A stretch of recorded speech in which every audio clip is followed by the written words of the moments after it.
wait, audio test, visuals test quickly before I begin.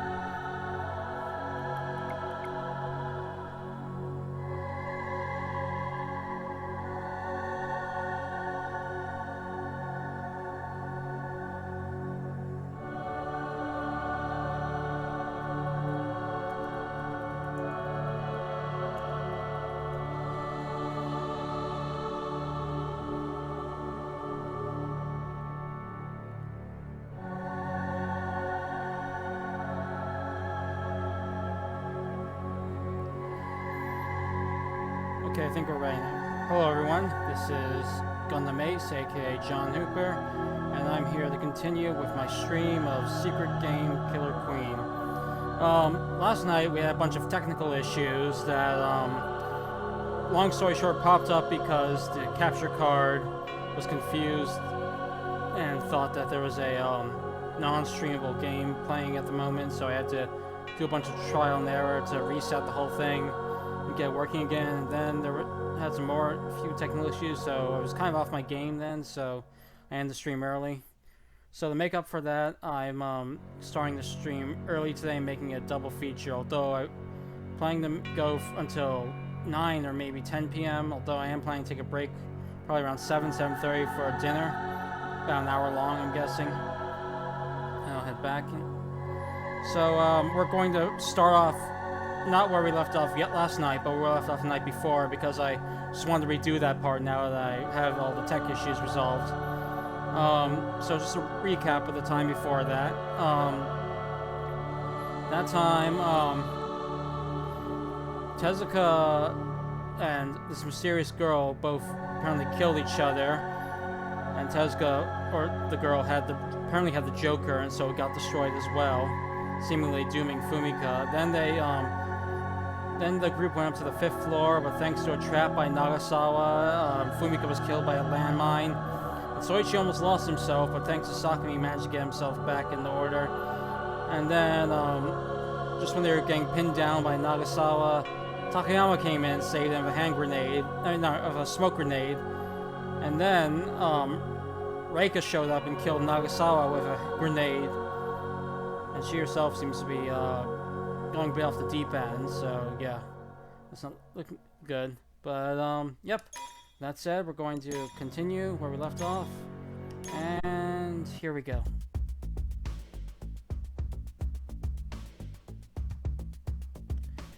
Takayama guides Soichi's group to a corner in the building, a fair distance away from both the stairwell and the non-combat area.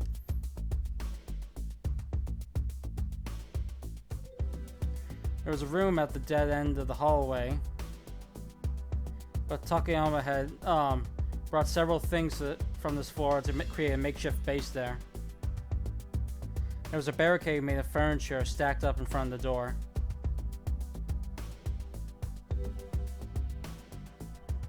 The inside of it gave off an ominous atmosphere with the large Gatling gun sitting there. Also, all different kinds of weapons gathered there as well. Everything from explosives to military weapons.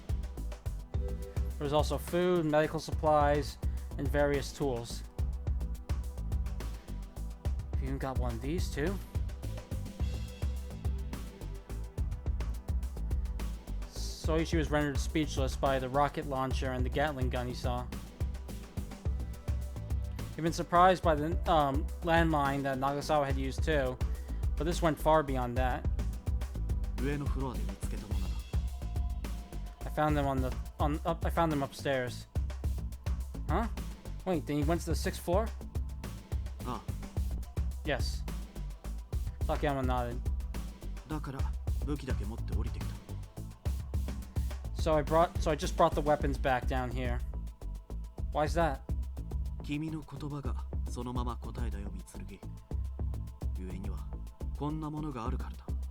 Your words themselves are the answer, Mitsurugi. It's because these things were there. Takayama's answer was simple. 6階ではこの種類の武器を使った消耗戦になる。だから俺は持ち運べるレベルの武器をワンフロア下へ下ろして陣地を作った。On the 6th floor, it'll turn to a war of attrition by using these weapons up there.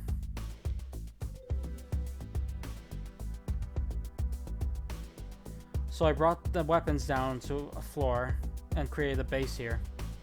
ここなら俺だけが使える分有利だ。 This way, I'm at advantage when it comes to weapons down here. The 6th floor was littered with destructive weapons.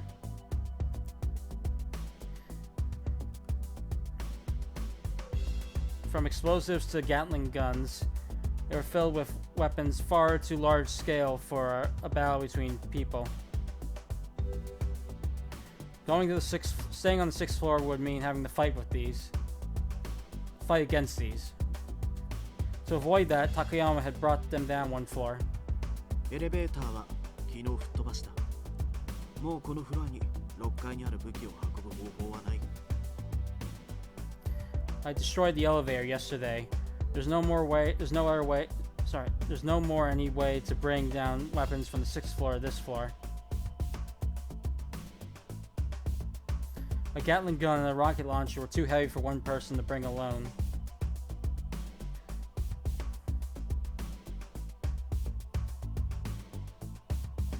Takayama had used the elevator, but there was almost no other way to bring down weapons from up there.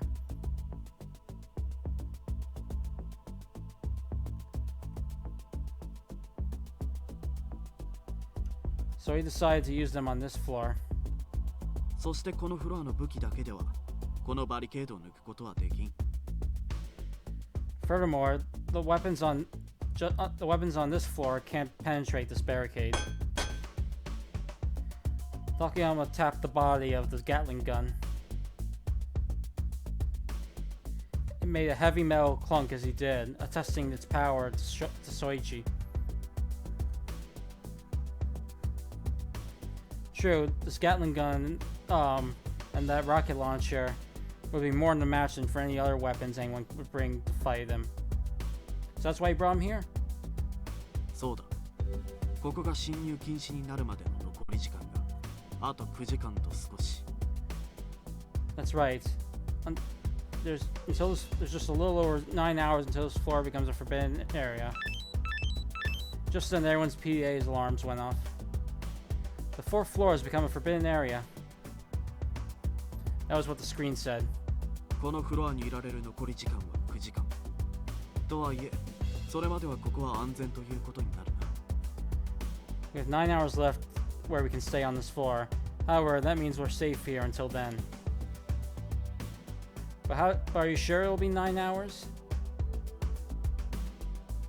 So each group had also realized there was a 9-hour gap between the floors becoming forbidden areas. They had no guarantee of that. That was why they had been rushing. いや、大丈夫だ。 No, it'll be fine. Takayama then showed his own PDA to Soichi.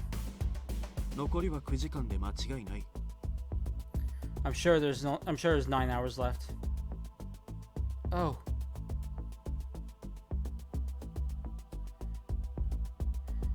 Takayama's PA was a little different from Soichi's. The 4th floor has become a forbidden area. 8 hours and 59 minutes left until the 5th floor becomes a forbidden area.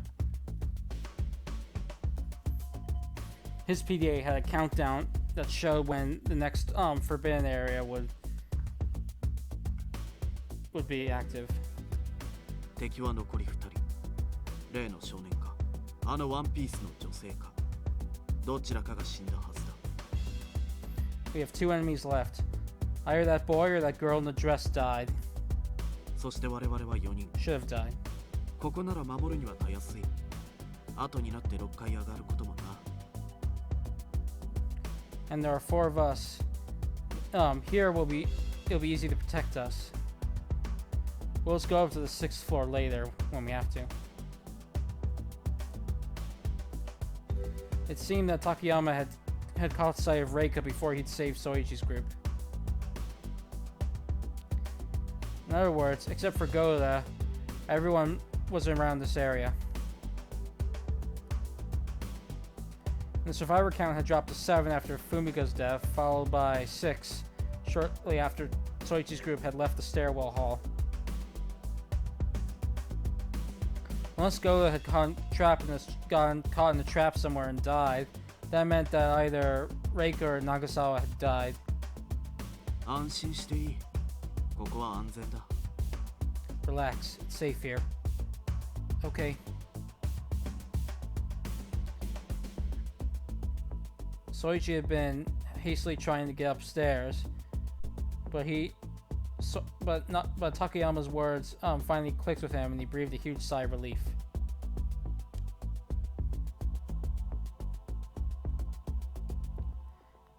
To hear Takayama declare so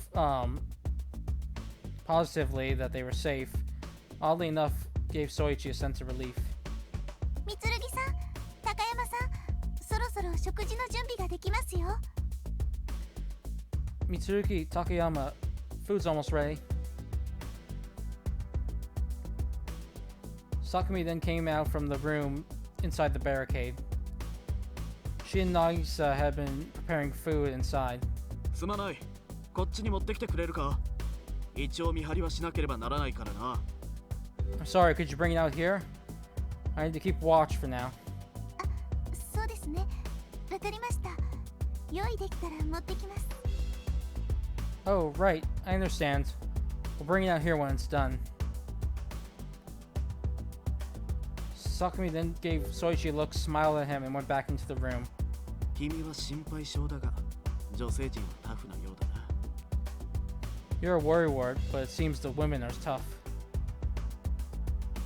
Takayama smiled as he looked at the door. Whoever said women were strong a long time ago sure got it right, huh?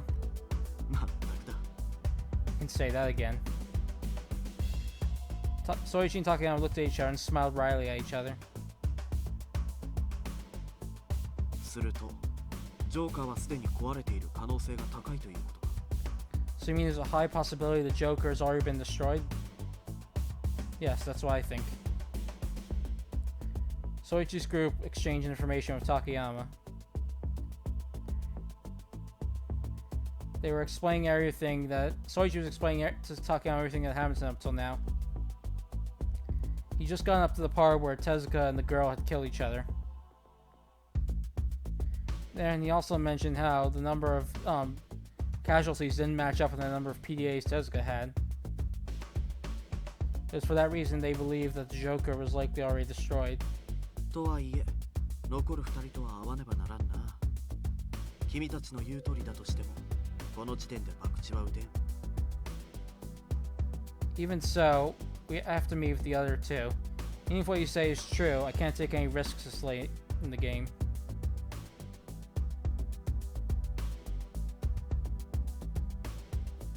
Takayama couldn't remove his collar unless he found Goda and the other surviving player and checked their PDAs. They had no guarantee that the Joker had actually been destroyed.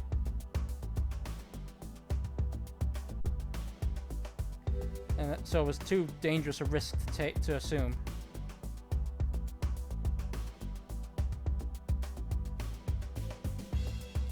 That's true. And no matter who the other surviving player is, what we've seen so far is likely they'll be on the offensive. I'm sure of it. Goda, Reika, and Nagasawa. All of them had either attacked Soichi up to this point, or have been witness killing another person.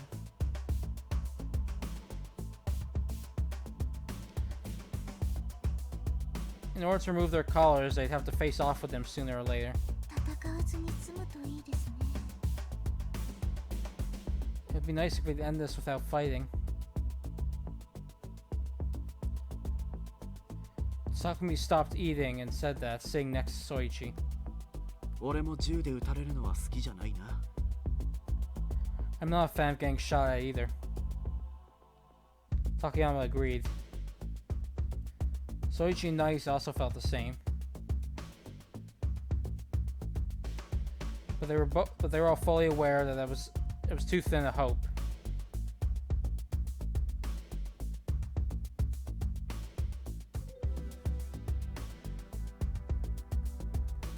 So while we're watching out for ourselves, are you okay with Takayama helping us out? わかりました。 Alright. は Yes? Sakumi and Nagisa nodded. この先は守ってやれる保証はないぞ。俺も自分の心配で手一杯だ。お前たちの場合、どこかに隠れていた方が安全かもしれん。You know, there's no guarantee I can keep you safe, right? I have enough as it is trying to keep myself safe. In your case, it might be safer for you guys to go hide somewhere. There was no way to remove Soichi's collar, and Nagisa and Sakumi conditions were a matter of time. So there was no need to put themselves in danger. They'll be coming for us either way, so it'll be safer for us to stick in the group when that happens. そうか。 See. That was all Takayama could ask for. At first he considered Soichi's group simple deadweights. Now they'd armed themselves and had a lot more PDA functions. They can now make more valuable members of a team. Or to put it a bad way, worst come to worst, he could use them as meat shields if he had to. ならば、仲間として言っておく。 Then I'll team up with you guys. Huh? これを食べ終わったら少し休んでおけ。フラフラのお前たちと行動を共にする気にはなれん。 Get some rest after you finish eating. You guys look like you can barely stand on your feet. I'm not exactly in the mood to work together with people in that state.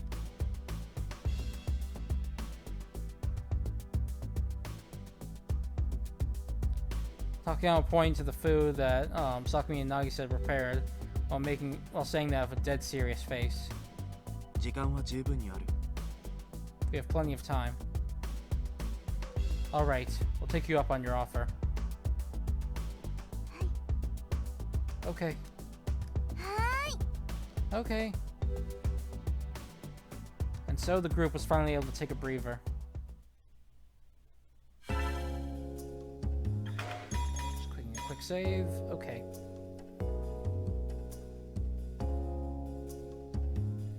After they finished eating, Soichi's group decided to rest in shifts.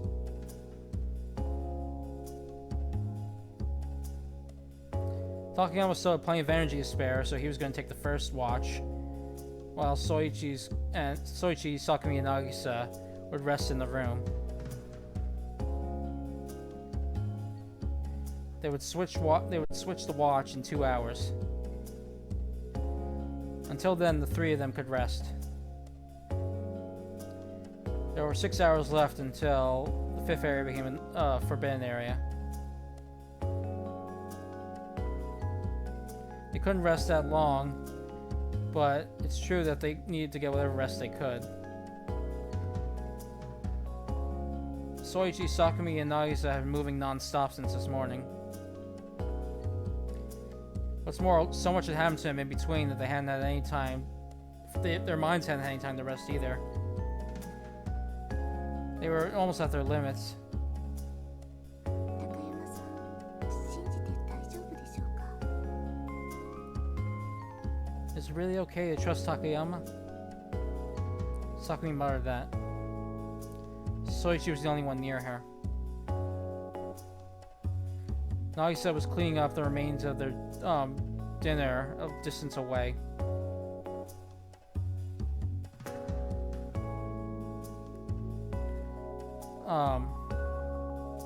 I think someone who made bold claims such as that is alright.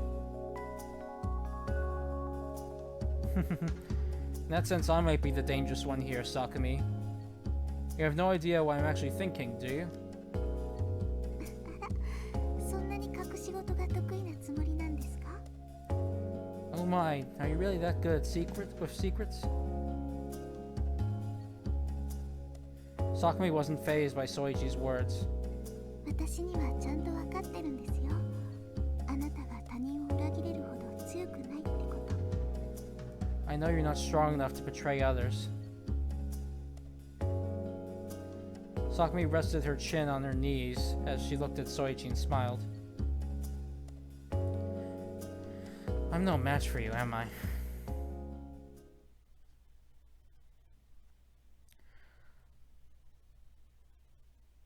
Sakumi had her, deep down, Sakumi felt she knew why Soichi was protecting her.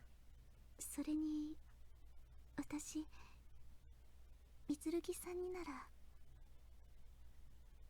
殺されても構わないんですよ。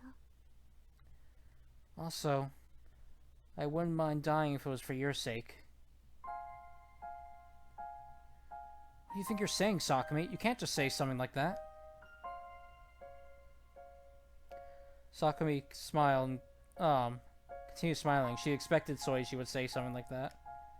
初めはあなたに怯えていたはずなのに、あなたに殺されるんじゃないかって疑っていたはずなのに。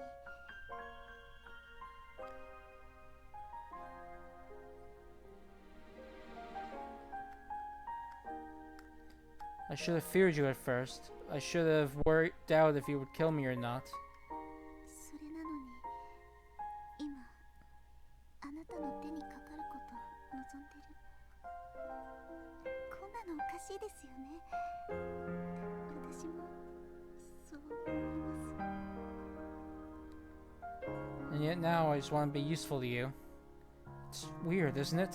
Even I think so. Then... But Sakumi shook her head. 三剣さんには無事に帰ってほしいんです。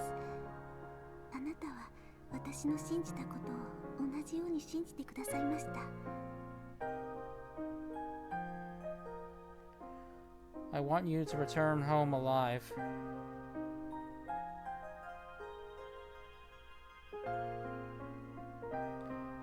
Please believe in what I do as well. だから私が帰るのもあなたが帰るのも同じことのような気がするんです。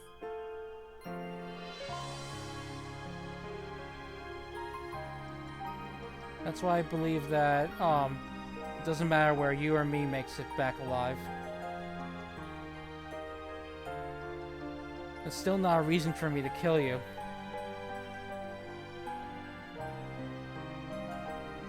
He'd sworn to make sure Sakumi survives and got back alive.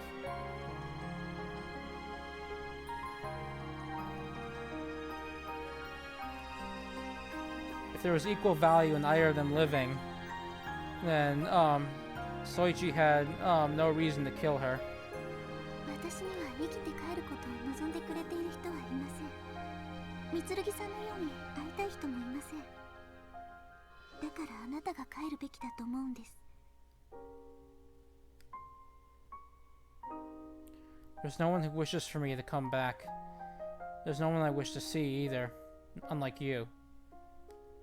That's why you should be the one who survives this. 私に似ているというその人のところに。 You should go back to that person who looks like me. Sakumi's life had been lonely.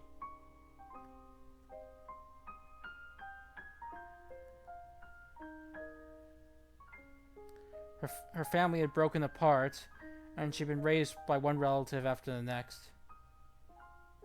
Thanks to that, she hadn't had any friends who'd lasted long enough.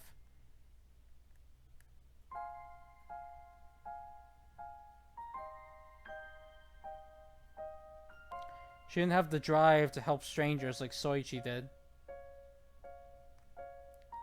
Sakumi, you're contradicting yourself. 矛盾ですか？ What do you mean?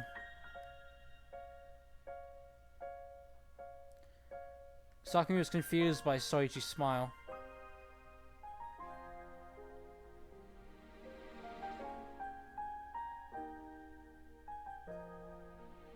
You trust me because I didn't betray you, right? はい、それも理由の一つです。 Yes, that's part of it anyway. But me surviving this means betraying and killing you. In other words, I wouldn't be the person you think I am if I did that. Sakumi smiled again. 私が望まないことをすることが裏切りなんです。私がみつるぎさんにそう望む以上、裏切りにはなりません。Not doing what I want would be a betrayal.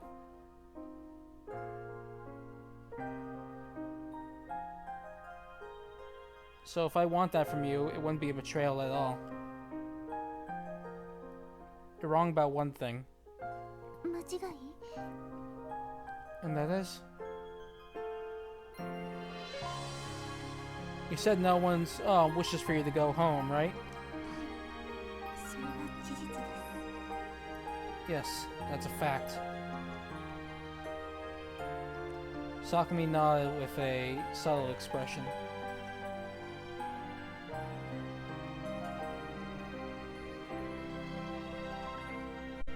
She had no family. Her relatives didn't want her. And she had no friends waiting for her.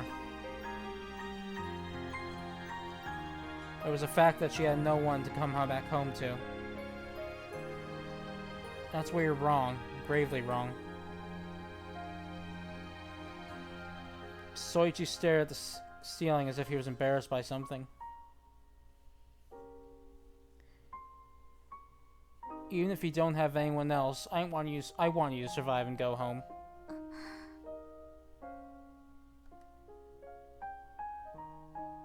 Sakumi's eyes widened. After a few seconds of surprise, she lowered her head. Her shoulders started trembling slightly.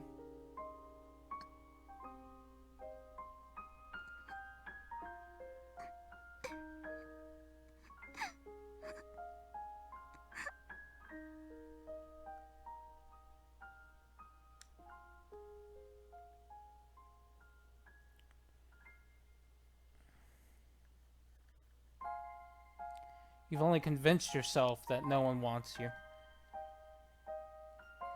I'm sure I'm not the only one. I'm sure there are people waiting for her that she doesn't even know about. Tears fell from Sakumi's face.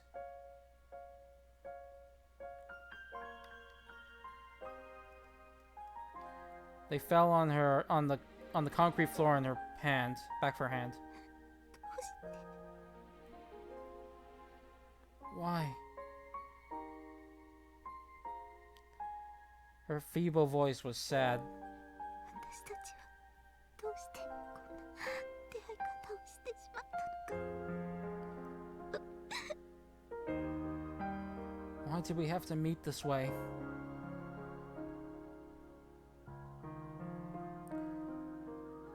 There was no way to save both of them.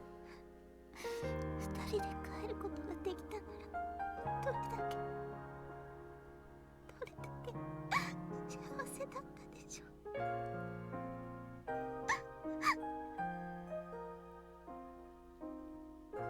Just how wonderful would it be if we could both go home together? One of them needed to die for the other to survive and make it out of this. The future she wished for would never arrive. Yeah. Wouldn't that be great? Soichi's mind flashed back to a few months ago. It blended in with his current situation.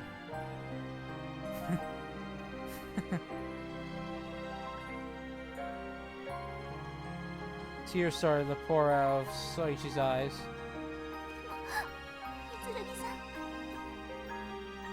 みつるぎさん、 But Mitsurugi. Sakumi looked up. Tears were rolling down her cheeks, her eyes were puffing and red, and their cheeks had trails on them. It was by no means beautiful. And yet Soichi couldn't help but find her beautiful at that sight. 私はそれでもここであなたと出会えてよかったと思います。 Even so, I'm glad I met you here. Sakumi wiped her tears and smiled. She looked straight at Soichi. 私はあなたが好きです。 I love you.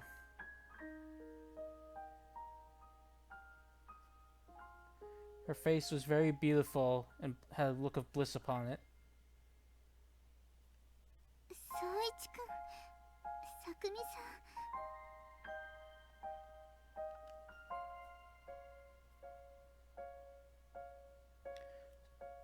Nagisa had finished cleaning up after their meal a while back. She pretended to continue cleaning up as she listened to their conversation. Manami. Tears rolled down Nagisa's cheeks. They kept coming one after another, and a gentle expression formed on her face. 私は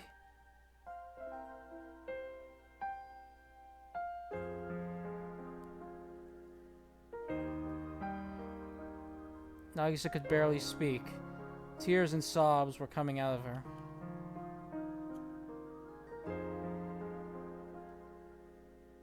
It was taking everything she had to stifle her voice, so Soichi and Sakumi didn't notice.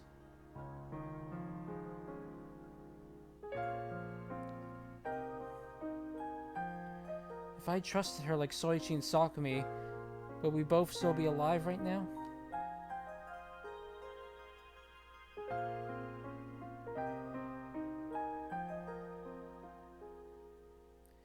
If they bared not just their strengths, but their weaknesses to each other, and then worked together with one another.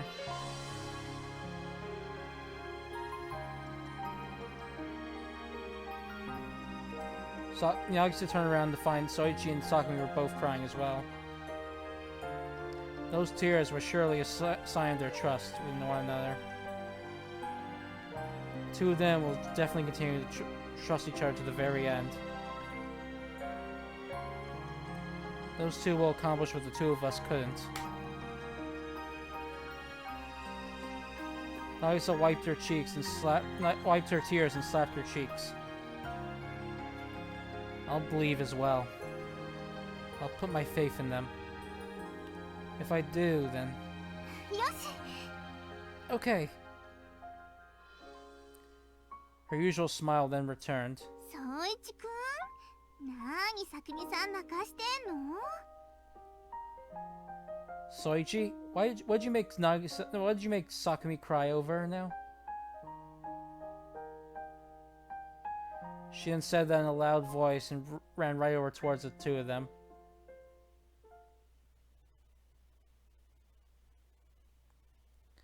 There was quite the ruckus in the room behind him.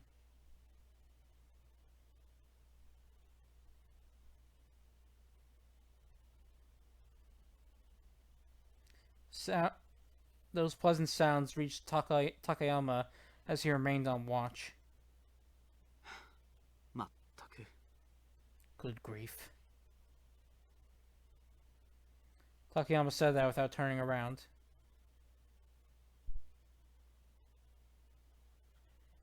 It was like they didn't understand what was happening right now. Maybe it was precisely because they did understand.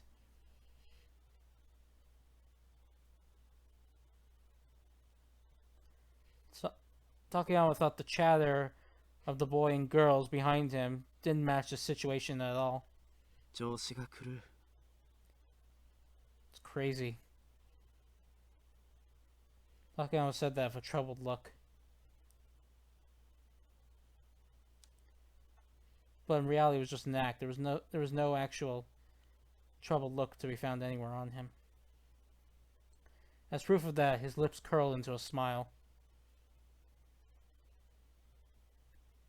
At first, he only planned on using Soichi's group as disposable pawns. But as he interacted with them, those feelings had mysteriously begun to well within him. 戦場ではこんなことは一度も思わなかったんだが And here I thought something like this could never happen on the battlefield. Takayama himself found his reaction strange,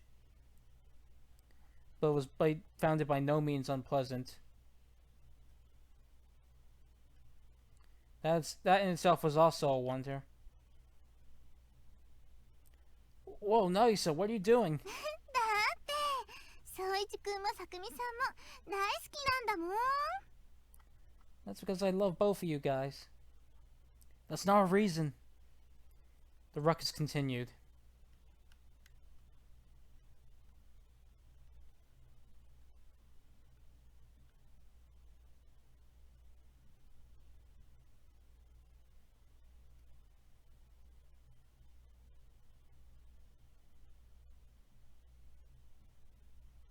For a moment, Takayama wondered if they were really okay, but he changed his tune quickly.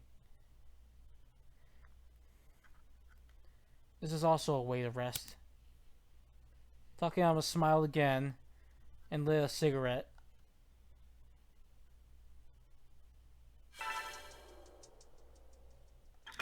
Okay, some save here.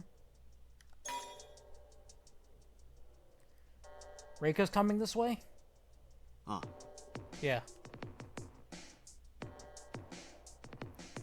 When Soichi came out to take over the watch, Takayama told Soichi that.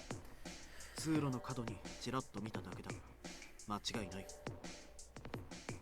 Only caught a glimpse of her around the corner of the hallway, but I'm sure of it. With the exception of their group, there are only 2 others left.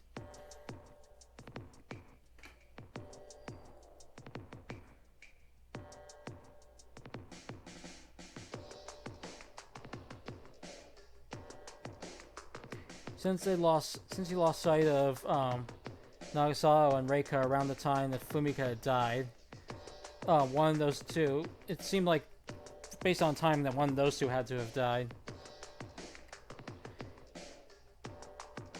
And since Goda hadn't shown up, she had to be alive, so it all added up. So Reika showed herself, which means 死んだのはあの坊主で間違いないな。 that kid must have died, no doubt about it.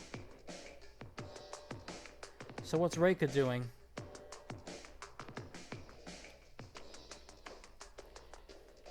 Soichi pressed Takayama for an answer, but he merely shook his head with a grim look. 威嚇射撃でもしようかと思った矢先に姿を消した。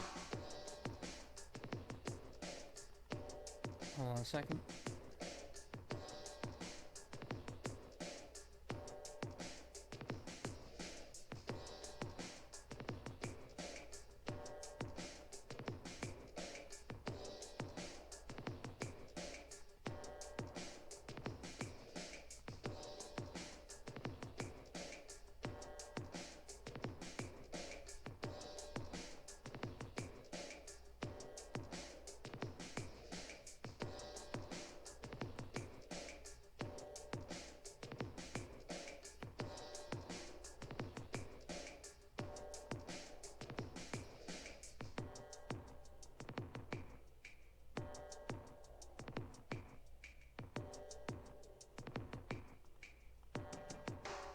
Okay, I'm back. I was about to fire a warning shot, but then she vanished. I see. That's good. Soichi breathed a sigh of relief, but the stern look didn't leave Takayama's face. 正直なところ喜んではいられない。 Honestly, I can't be happy about this. Why's that? 威嚇というものは本来危険を理解しない者に対して理解を促すために行われるものだ。 A warning shot is supposed to be to show people who don't believe there's danger that there is something to be worried about. だが、あの子はその前に姿を消した。この意味がわかるか？ But she vanished before I could do that. You understand what that means? Soichi then understood what Takayama was getting at.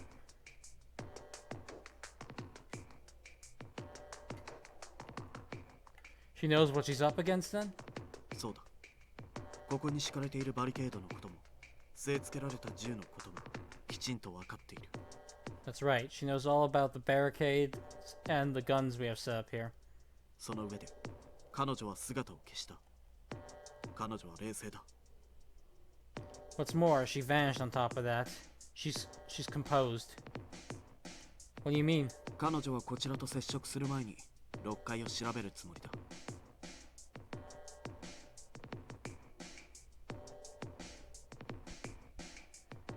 She's planning on searching the 6th floor before she comes into contact with us. The 6th floor? ああ、そのために引いたんだ。これが普通の戦争なら補給は簡単じゃないし、我々もこの拠点を捨てたりはしない。 Yeah, that's why she retreated. If this were a normal war, then, hold on a second.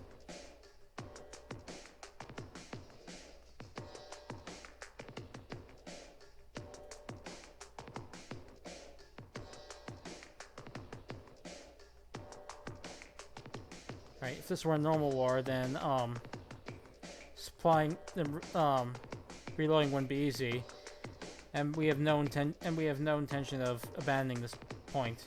だが、上のフロアには強力な武器がゴロゴロしてるし、俺たちはいずれ上に上がっていかなければならん。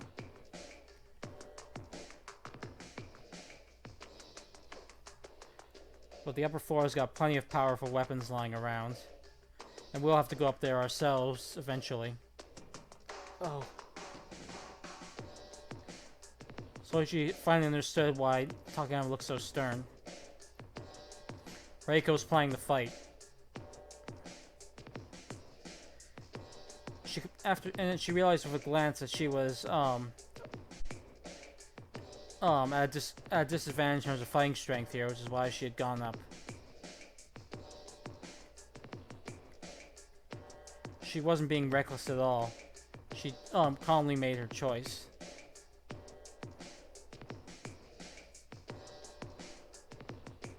Since Soichi's group would need to go up eventually as well, there was no need to pick a fight with them here.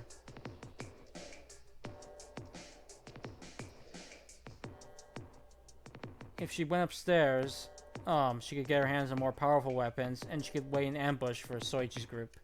厄介な敵だ。あるいは手塚と言ったか。あの若者よりも手強いかもしれん。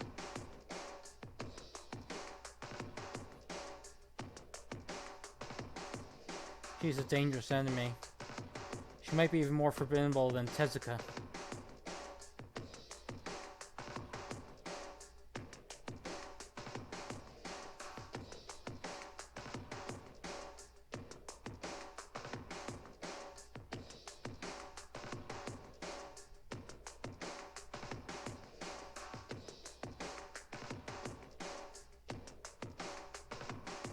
Hold on a second.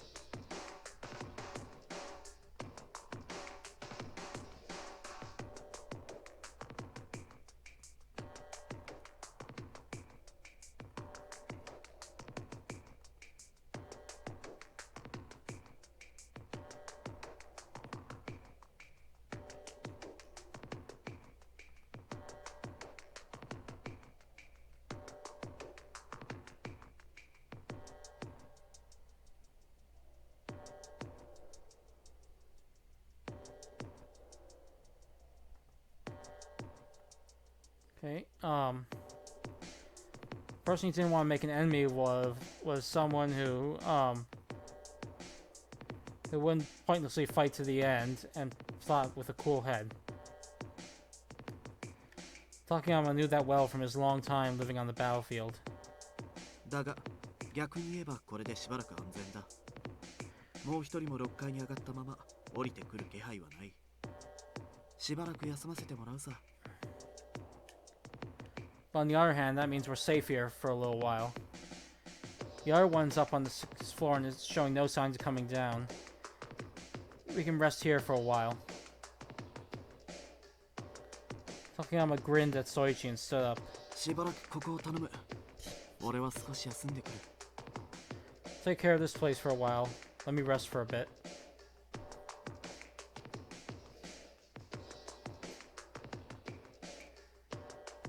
Takayama then tossed Sakami's PDA over to Soichi. He needed the functions installed on it in order to keep watch.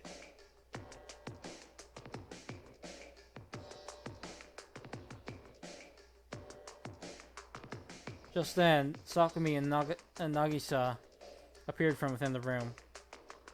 お疲れ様です、高山さん。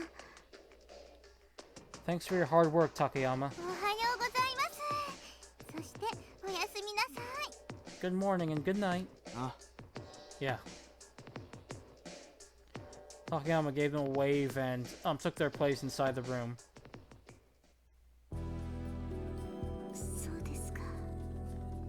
レイカさんが。 I see. So Reika...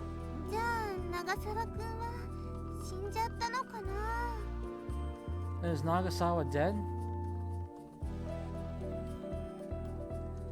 Sakumi and Nagisa's face darkened when Soichi relayed what Takayama had told him.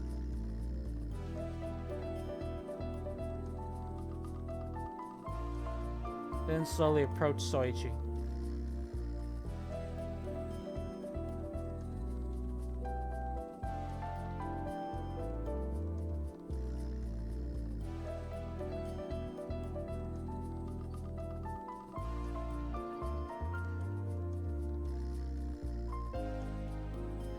It's more natural to assume that those two got into a fight and one of them died rather than Godo, who hasn't shown herself. そうだね。 That's true. The atmosphere was heavy. Soichi spoke up in a cheerful voice as if he was trying to dispel the atmosphere.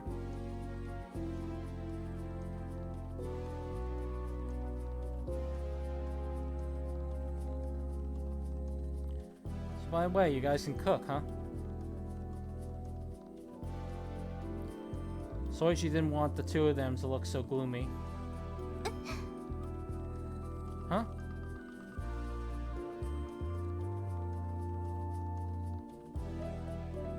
I thought there was only preserved and canned food in this place. But the food we had earlier was actually pretty decent.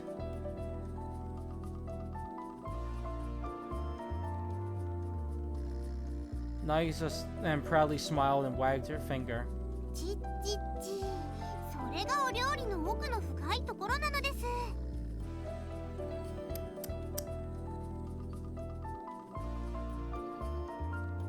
That's the power of cooking, pretty much. 私はお料理はいつもやってました。 I always do the cooking myself. Sakumi also smiled a little.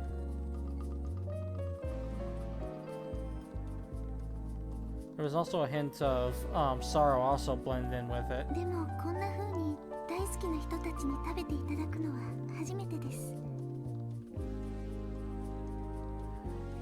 But this is the first time I've eaten with people I love. どういうこと？ What do you mean? 私は両親と音信不通で親戚を転々として育ったんです。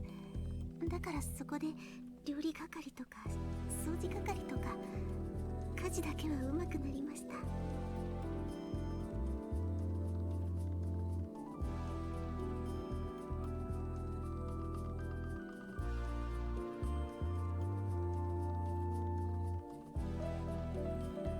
I dropped out of contact with my parents, and I was raised being passed off from relative to relative. So the only things I got good at were cooking, cleaning, all sorts of household duties.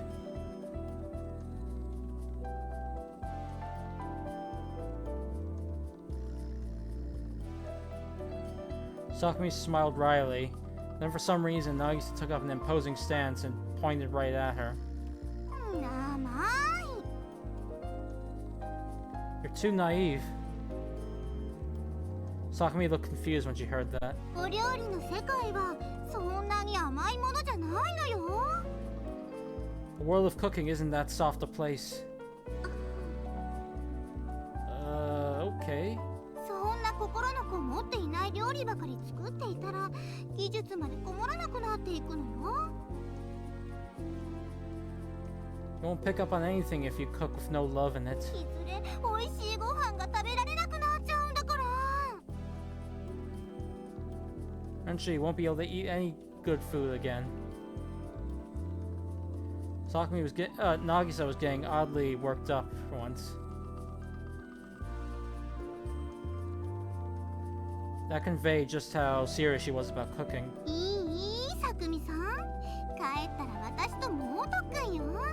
宗一くんも大食い魂で協力するんだからね。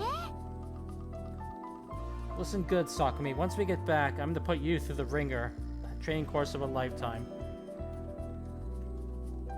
And you're going to help sample all of it, Soichi. はい、わかりました。一生懸命練習します。 Okay, I understand. I'll train really hard. Sakumi's face got cheerful. Seemed like Nagisa had managed to put her in a good mood again. I don't know about that. But Soichi's face grew troubled. 大食い魂は大食い魂よ。私たちが作ったそばから全部食べていくのよ。 You heard me right. You're gonna eat everything we make. So I'm a taste tester? Soichi scratched his head and smiled.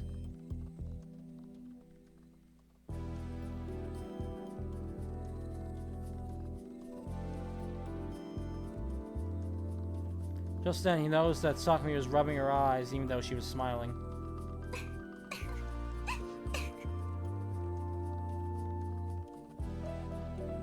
Are you okay, Sakumi? はい、大丈夫です。でも Yes, I'm alright, but...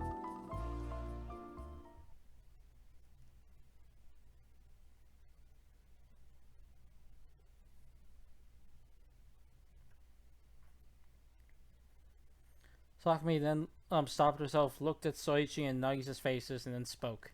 Continue で speaking. もレイカさんともこんな時間が持てたなら私たちは争わずに済んだんじゃないかって。 But you think, we wouldn't have to fight Reika if she'd spent time with us like this? Sakumi. 私も出会ってすぐの頃に銃を渡されていたら三剣さんに銃を向けていたかもしれないって思うんです。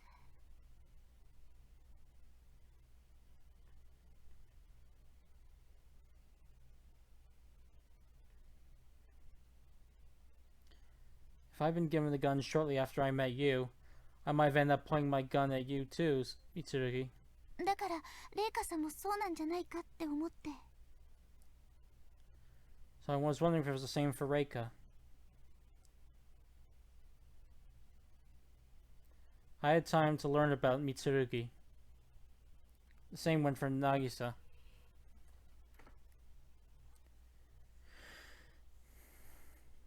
But since Reika had been acting on her own ever since the start, she'd been forced into a tight spot without getting the chance to meet to learn about anyone. Sorry, let me rephrase that.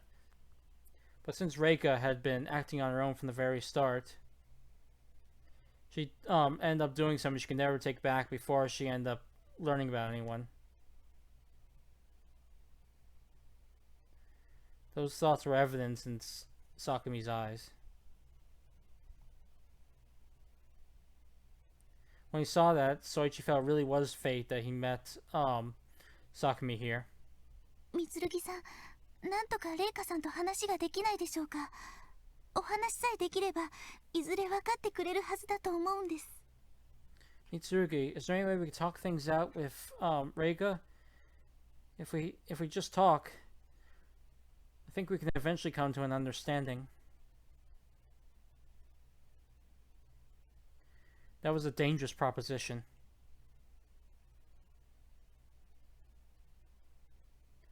Even Sakumi herself believed that Reika had gone somewhere she could never come back from. But even so, she wished they could talk all the same. She wished that Reika could come back from where she'd gone. Unfortunately, that's impossible, Sakumi. Nagisa thought that.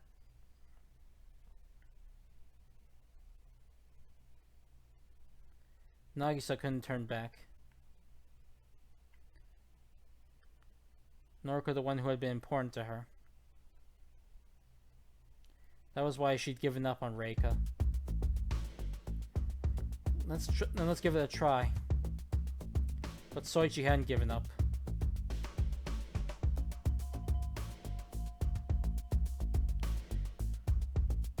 Just like Sakumi, he also had the will to give it one more chalking one more try. Mitsurugi-san. Soichi-kun. Sakumi was happy.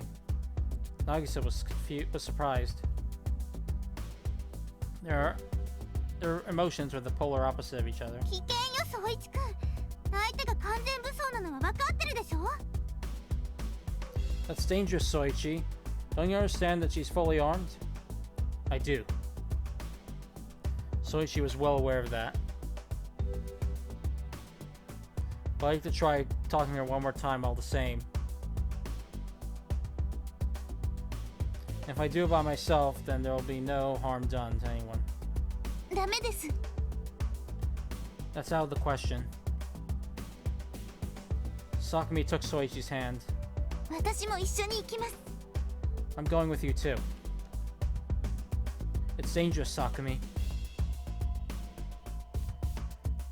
But Sakumi just shook her head. 説得に失敗して死んでもいいなんて、いい加減な気持ちで言ってもらっては困ります。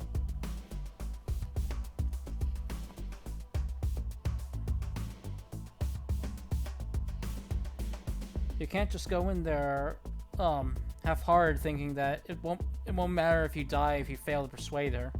説得するからには絶対に成功させるつもりで言ってもらわなくてはあなた一人には任せられません。 You have to go in there completely determined to persuade her.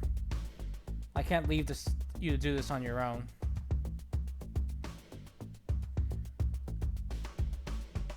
Sakumi looked into Soichi's eyes. Soichi couldn't help but smile wryly at her intense gaze. You sure are strict, Sakumi.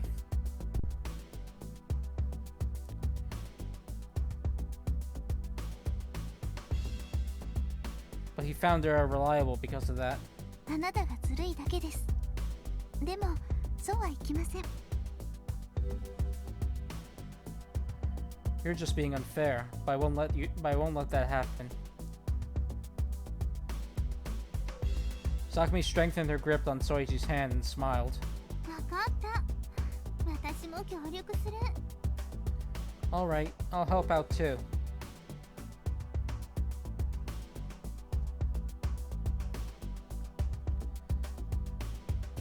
Nagisa had been looking concerned the whole time, but she smiled when she saw Soichi and Sakumi's conversation.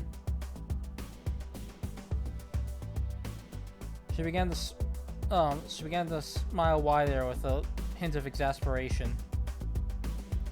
That's right. That's just the kind of people they are. Nagisa thought that as she smiled.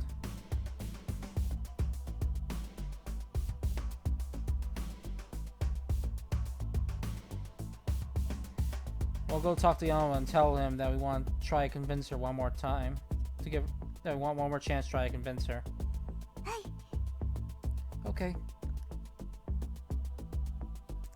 Soichi and Sakumi nodded at each other. Their faces were cheerful.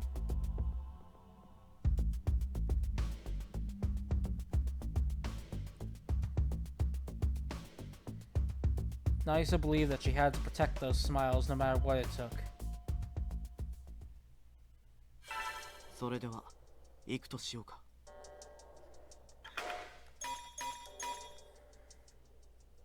And are we going now?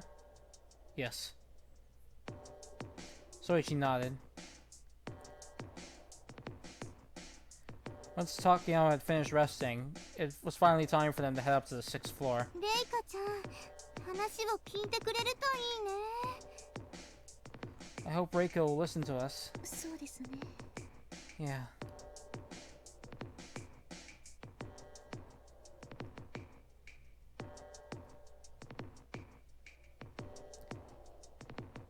In the end, Takayama had decided to go along with their plan.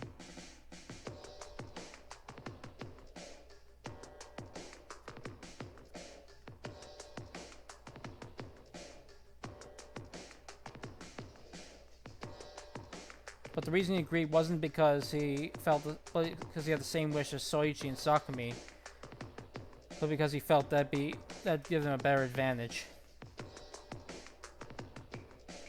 So long as they could persuade her, that is.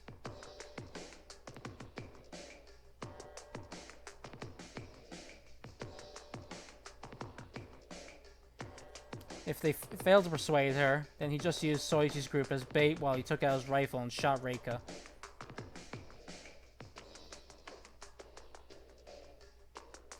And even if Reika was willing for a fight, she should have all her focus. She should have all her attention focused on the ones trying to persuade her, Soichi and Sakumi. Takayama coldly came to that calculation. 俺は話が全く通じないとは思わんよ。I don't think she'll listen to reason, though.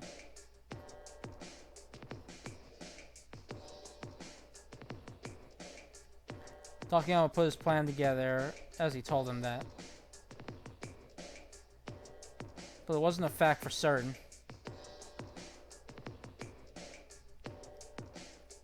Unlike Goda, whose intentions and objectives were a complete mystery, there was a possibility they could negotiate with Reika since they could more easily imagine her objective.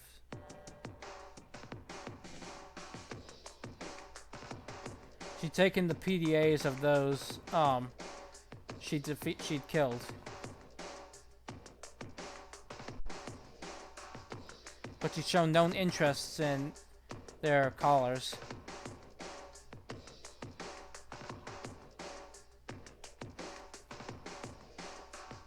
As such, he imagined that her condition was either to collect or destroy PDAs. こちらは余計な PDA を手放すことも可能であるわけだし。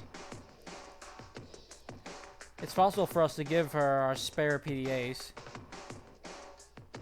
Takayama needed the Joker. But hold on a second.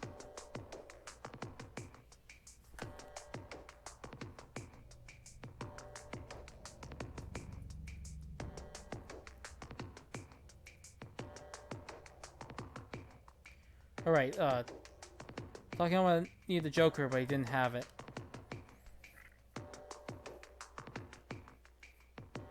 Neither Nagisa nor Sakumi really need anything to unlock their collars. In their case, they just needed time.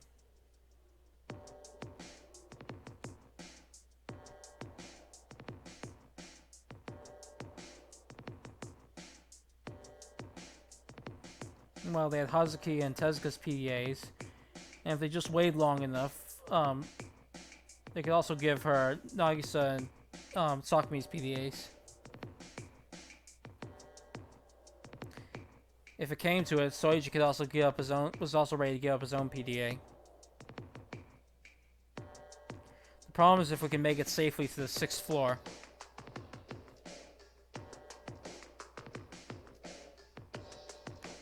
Takayama had blown up the elevator yesterday.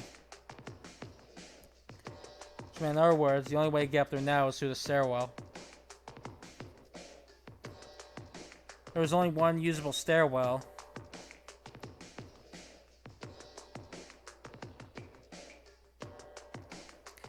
So before they could talk, the bigger issue was if there was an ambush waiting for them, like what had killed Fumika. 大丈夫だ。 It'll be fine. But Takayama was oddly calm. You have a way to get through it? ああ、多少荒っぽいかな。Yeah. It's gonna be a little rough, though.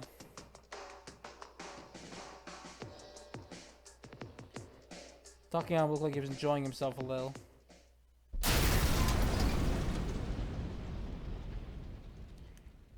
The building shook with shockwaves. A loud roar broke out.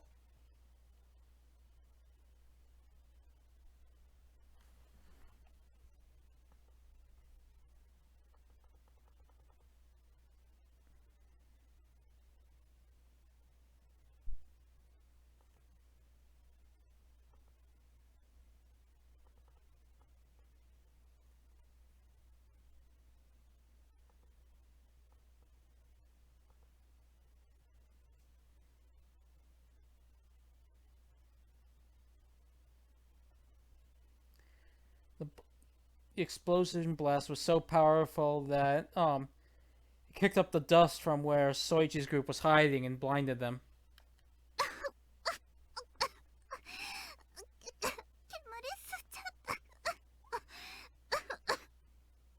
I inhaled some smoke.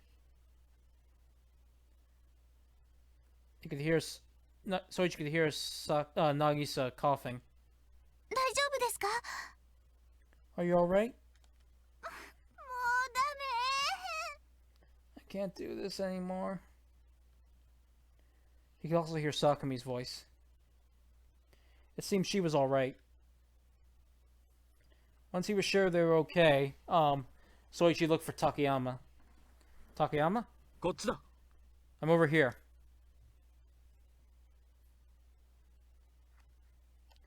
Soichi could faintly see Takayama through the white cloud and dust in front of him. Soichi approached him carefully, making sure to watch his steps so he didn't trip.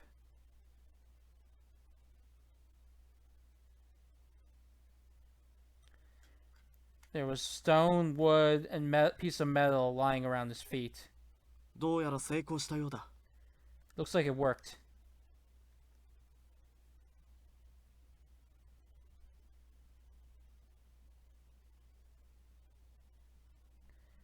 When Soichi reached Takayama, Takayama lifted his chin and gestured in that direction.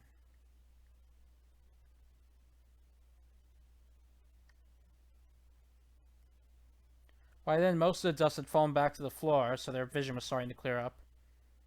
Oh.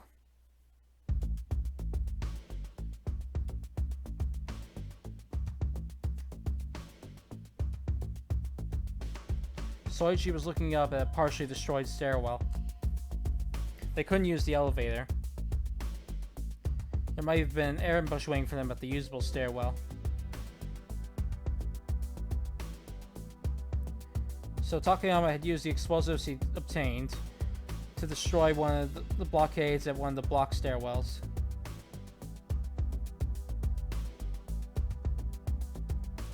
It was an unexpected plan for Soichi's group, so it should have been unexpected for Goda and Reika as well.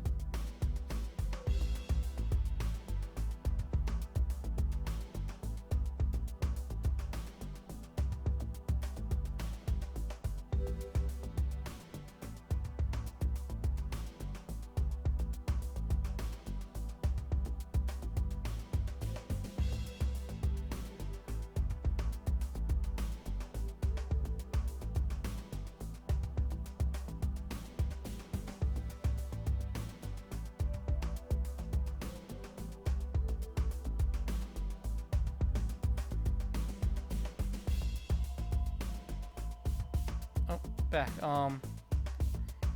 It was a literally earth-shattering method. But is this really okay? ルールにはダメとは書かれていなかったな。 There's nothing in the rules that says we can't. Takayama's answer was serious.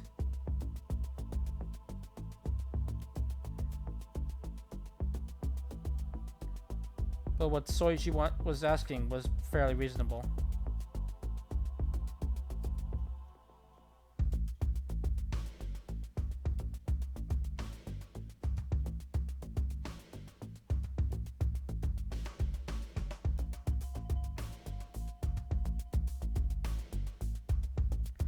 Though the blockade had been blown to bits, allowing room for people to pass through it, the hallway, floor, and stairwell all had cracks running through them.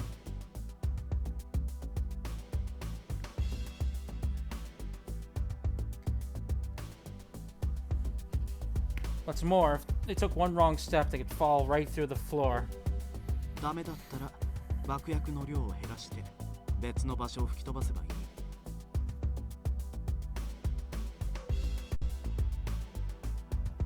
If it didn't work out, we just have to lower the amount of explosives and try blowing up another place. True, it's not forbidden by the rules, but this seems a bit too much. Soichi pointed to the charred and cracked hallway. 俺たちの命には変えられん。それともあの子らの方が黒焦げになっていた方が良かったか。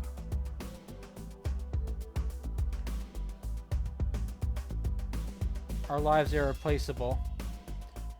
Are you saying it would have been better if we fried those girls instead? Talking on a point behind him. Takumi and Nagisa are right there. なんだか息が楽になった気がする。さくみさん、ありがとう。 Oh, it feels easier to breathe now. Thank you, Sakumi. いいえ、無事で何よりです。 Don't be, I'm just glad you're alright. If we didn't do something like this, we could have ended up just like Fumika. Yeah, you're right. Our safety comes first. Their lives were irreplaceable. Lives were irreplaceable. Fumika wouldn't be going back. みつるぎさん、ど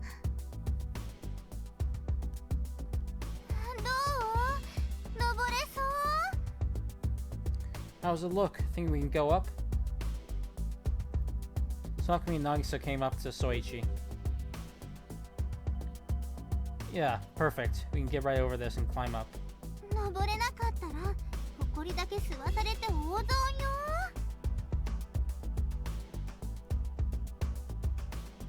If we couldn't, all we would have gotten off with nothing but just inhaling tons of dust. Nagisa made a show of making over an exaggerated inhaling and これ smiled. で6階に登れるってわけですね。 So now we can get up to the 6th floor, right? Yeah. Sakumi stood right next to Soichi and looked up, もうすぐ終わりってことなんですね。 which means the end is soon, doesn't it? I see. It felt like this was never gonna end, but I guess you're right. The 5th floor will be a forbidden area not too long from now.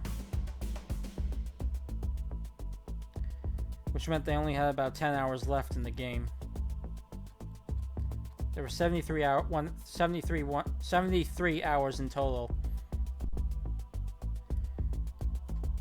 The 5th floor would become a forbidden area once 63 hours elapsed, which gave him just about 10 hours.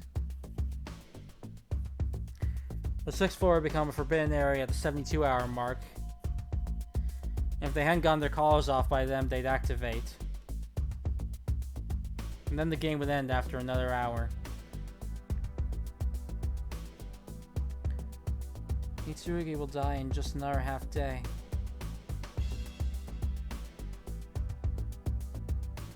That thought passed through Sakumi's head as she looked up at the 6th floor. She'd spent over 60 hours with him so far.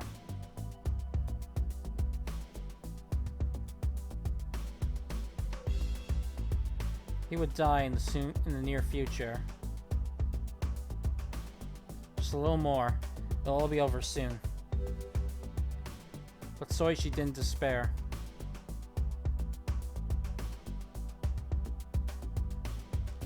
He was waiting for the end like a child eagerly awaiting his own birthday. Why? Sakumi didn't understand any of it.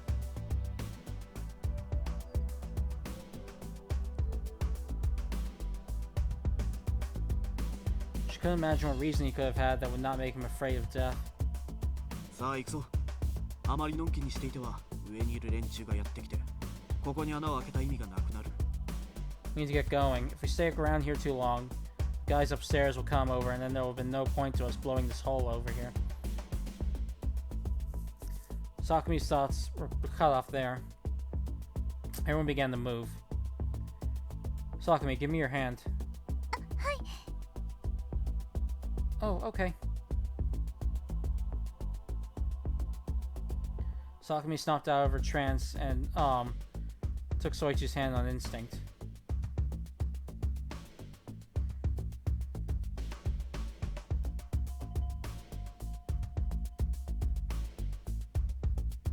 She didn't realize he'd taken it so that she didn't trip on the rubble and debris.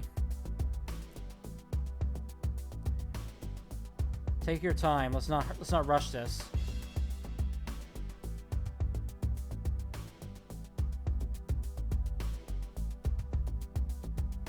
Sakumi realized one more thing when she reached the crumbling stairwell. In just another half day, this hand would go cold. All right.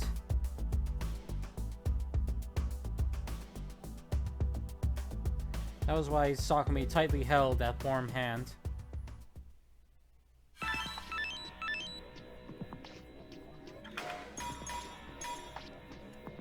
The beep they were all used to by now rang out. But it never signaled anything good.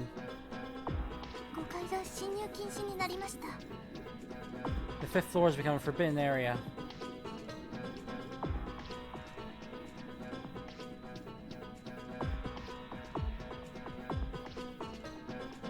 Sakumi, who just happened to be using her PDA at that time, announced this.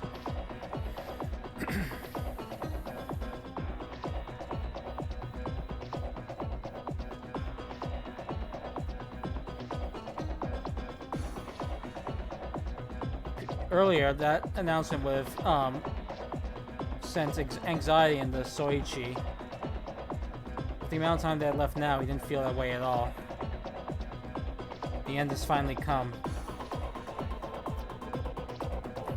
If they could just get past this, Sakumi could go home alive. Sakumi and Nagisa could go home alive. Any sign of Reiko or Goda?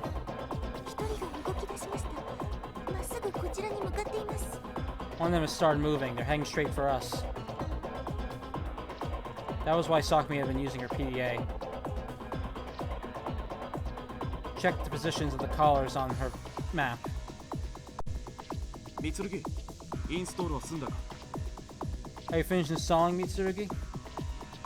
Yes, it's all good now. Soichi nodded. よし、テストをしておこう。 Good, let's test it out. Okay. Soichi nodded and turned his PDA switch on. 聞こえているか? Can you hear me?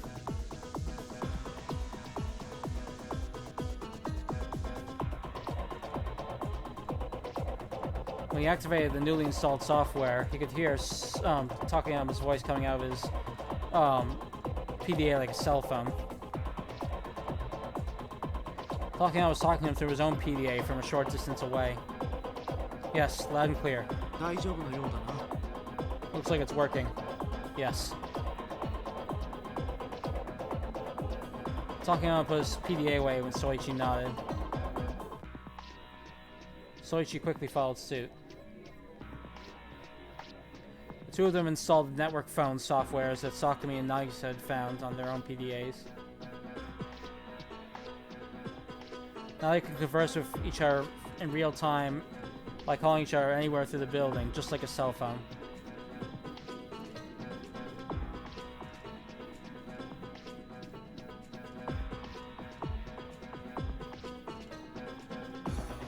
It was a useful one, but it was limited to only those who had installed the software on their own PDAs. So it was only Soichi and Takayama to talk to each other like this. あまり悠長に構えている暇はないんだ。 We don't have time to be standing around. そのようです。かなりの速度でこちらに向かっています。向こうにも私たちが見えているのかもしれません。 You're right. They're heading for us at a really fast speed. Maybe they can see us. I see.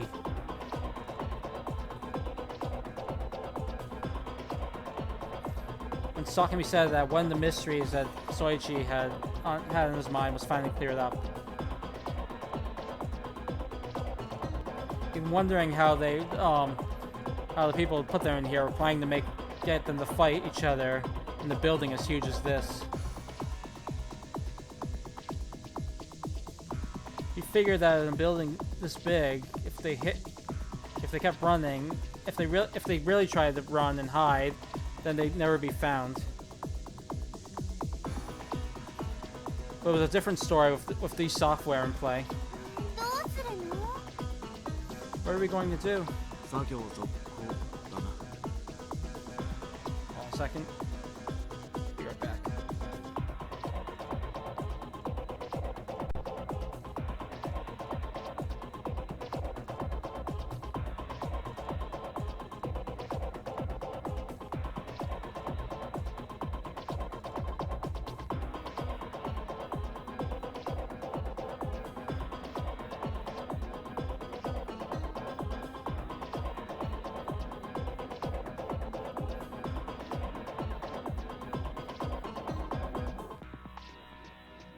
Continue our work.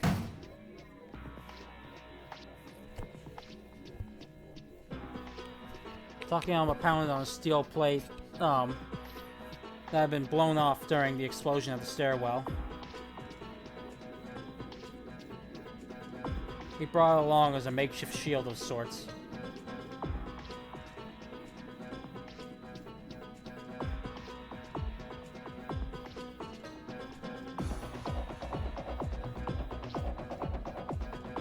By using that plate and what they had available on the floor, the group would construct another barricade. Had constructed another barricade.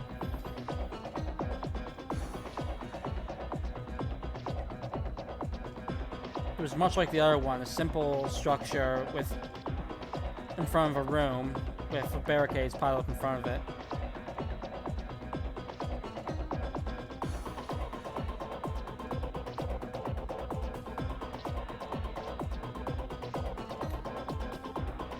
They could fight against anyone who came coming at them until they reached the barricade, and even then, they could retreat into the door behind them as a second defense of sorts.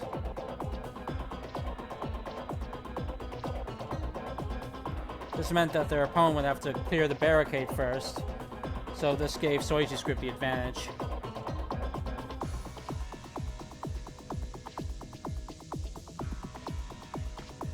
However, it would be difficult to keep the barricade up against the weapons available on this floor.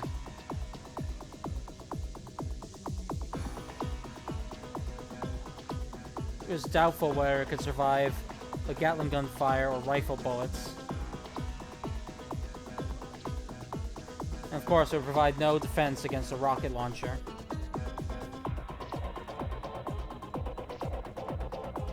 Even so, they couldn't let their guards down. 早いところこの後半を取り付けてしまおう。 Let's finish setting this barricade up quick. Alright.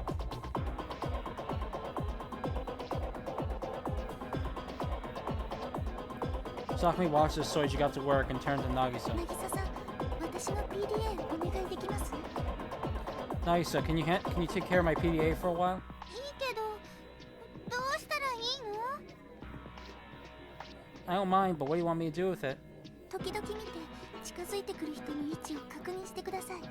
私は三剣さんのお手伝いをします。 Please check it from time to time to see if anyone's approaching. I'm gonna go help Mitsurugi.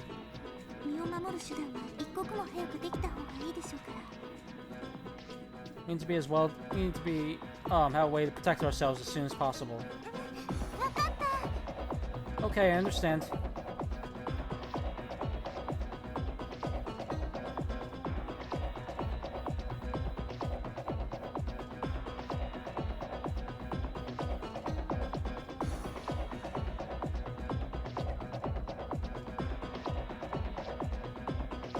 Hold on a second. Sakumi determined that this would they'd have better chance of doing that if Nagisa was the one who watched Sakumi's PDA while Sakumi helped out instead of the other way around.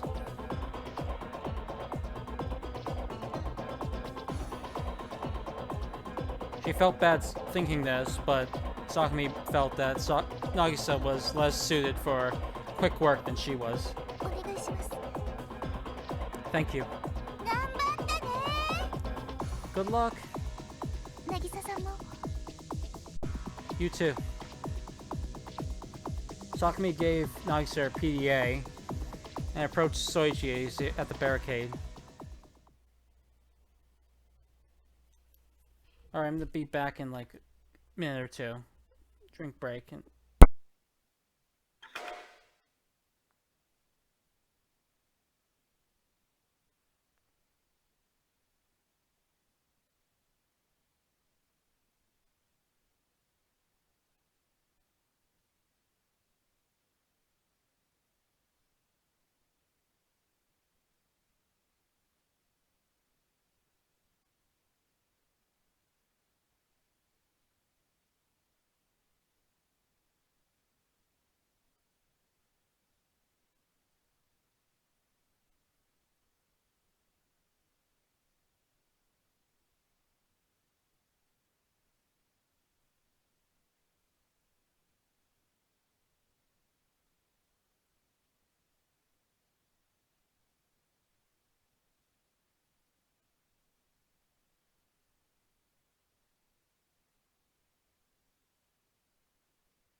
Okay, I'm back now. Wait, hold on a second.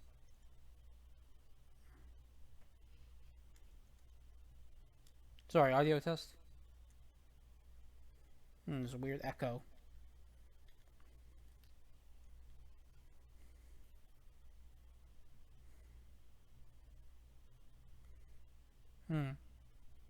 Oh, I see what's happening.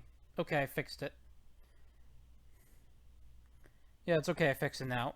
So I'm gonna take my dinner break at like 7:45. I'm gonna plan come back around 8:15 ish. So just informing you ahead of time. I think at the rate I'm going, I'm going to be near the end of the route fairly soon. So I don't know if I'm probably not gonna be able to finish it before my break, but I'll probably be close to a stopping point there. I'm guessing by the time I stop, we'll be at like the pre-epilogue section. Yes, most likely. If you want to take your breaks, if you want to take like a break for dinner or something earlier, then that's fine.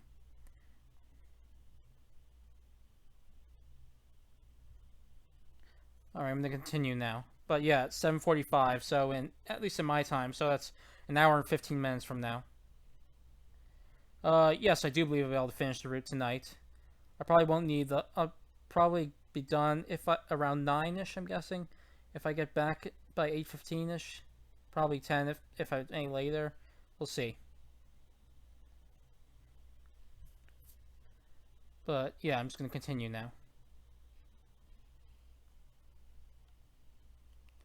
That person showed themselves right around when Soichi's group had finished building the barricade.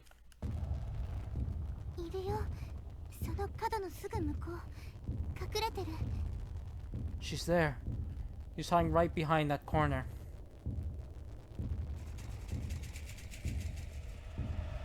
Nagisa said that as she looked at the PDA in her hand.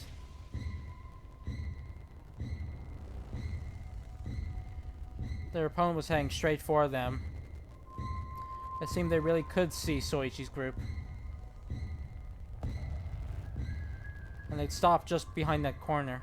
ちらっとでもいいから姿を見せてくれれば、どちらが相手なのかがわかるんだが。Could tell who they are if they just peeked out from the corner for a second, but Takeyama grunted. Their opponent was hiding behind the corner, not showing themselves. Their strategy would change depending on whether it was Reika or Goda. Goda was clearly an enemy. She attacked them with the crossbow and she killed Kazuki.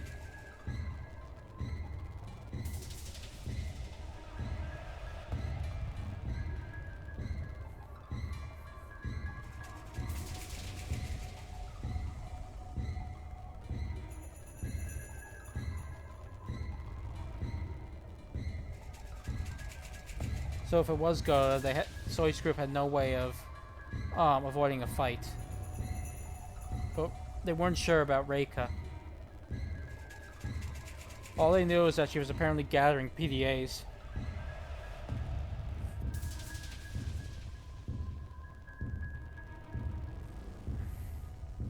Though they'd seen her cruelly shoot Karin Hojo to death, they didn't know if Reika was the aggressor or not. And she'd never attacked them so far either.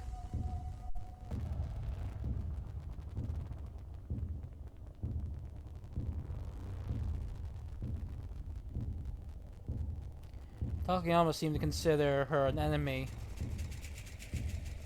But Soichi, Sakumi, and Nagisa didn't want to believe that. Didn't want to think that. 答えてくれればどっちなのかがわかりますし、もともとレイカさんとは話をするつもりでいたわけですから。Should we try calling out to them? We'll know who it is if they answer us back. We're planning on talking to Reika anyway, so...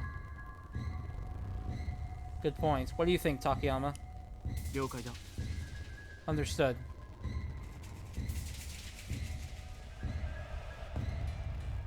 Takayama nodded, and Soichi peeked his head out a little bit from the barricade. Who's there? If it's Reika, then please respond.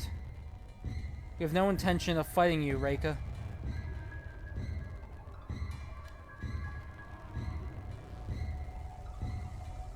Now what will come out?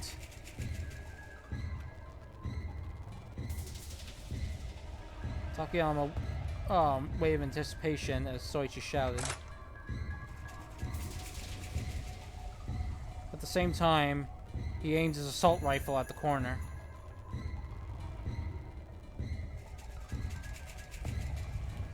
The scope attached to the rifle didn't show anyone.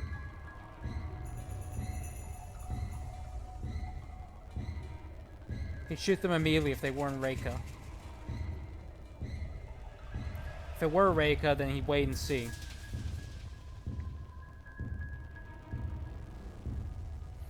If it didn't look like it was turning out good, then he'd shoot it anyway.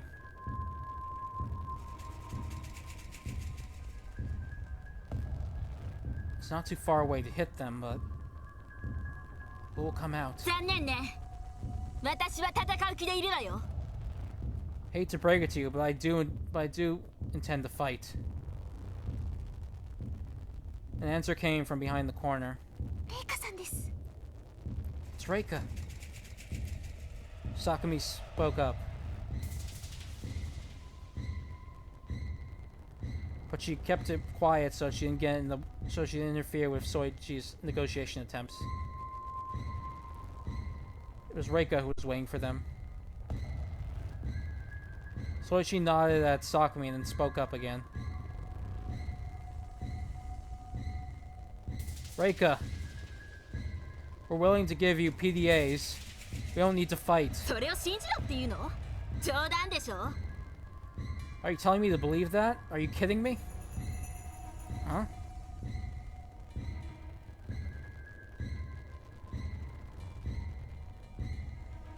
It was then that Sakumi realized that Reika's voice seemed a little muffled.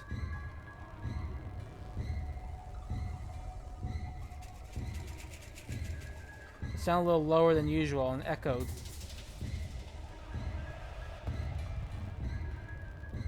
Like someone who'd call it cold wearing a mask. But Sakumi didn't think deeply into it. And decided not to speak, so she wouldn't interfere with Soichi's attempts.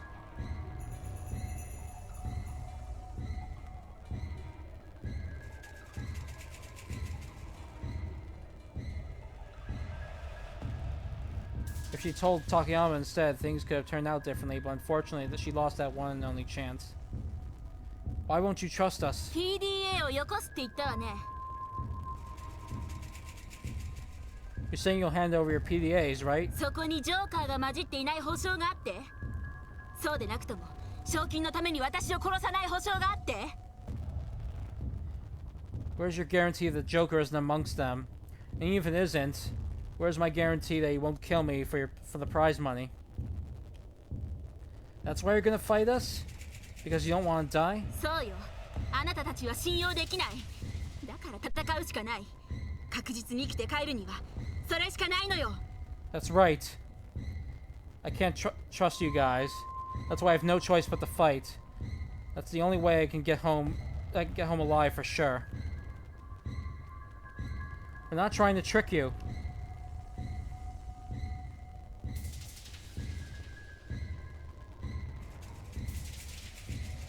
Hold on a second.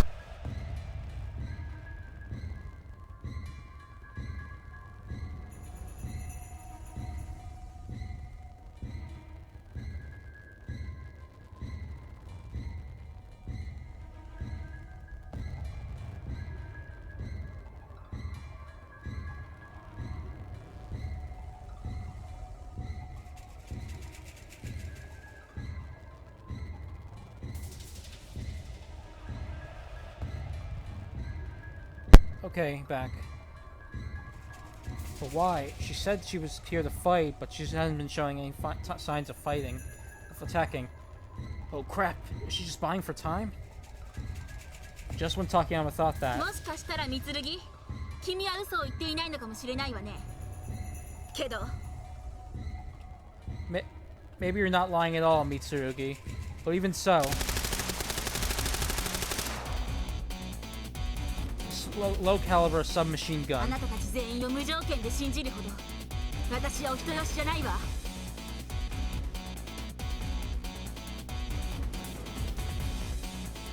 I'm not nice enough to believe all of you unconditionally.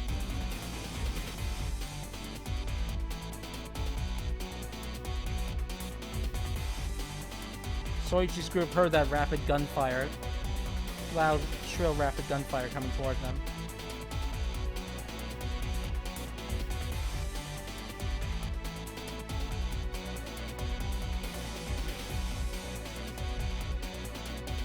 Hold on a second.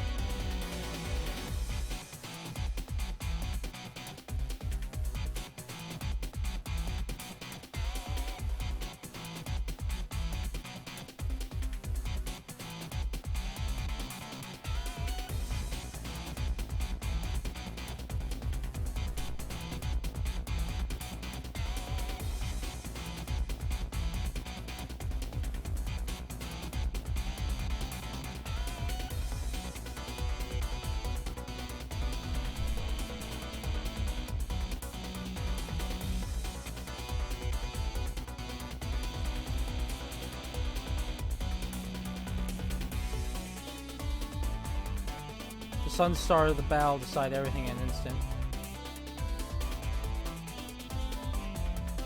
The sun shooting from the submachine gun from the side knocks Takayama to the ground.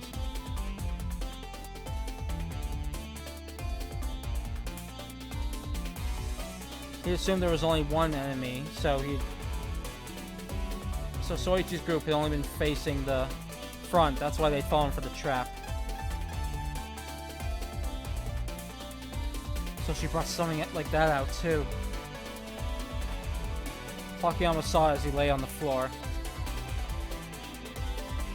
There was a small armed machine there.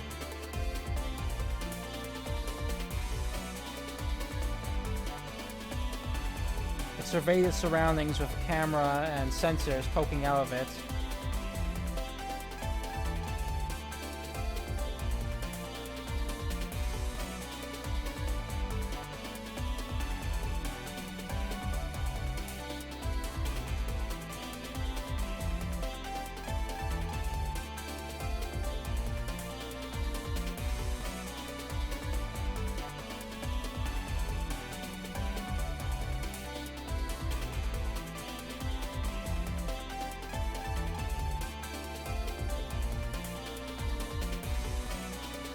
Okay, got it. It surveyed its surroundings with the camera and sensors poking out of it, and it could identify enemies and attack them based on their remote control or automatic control.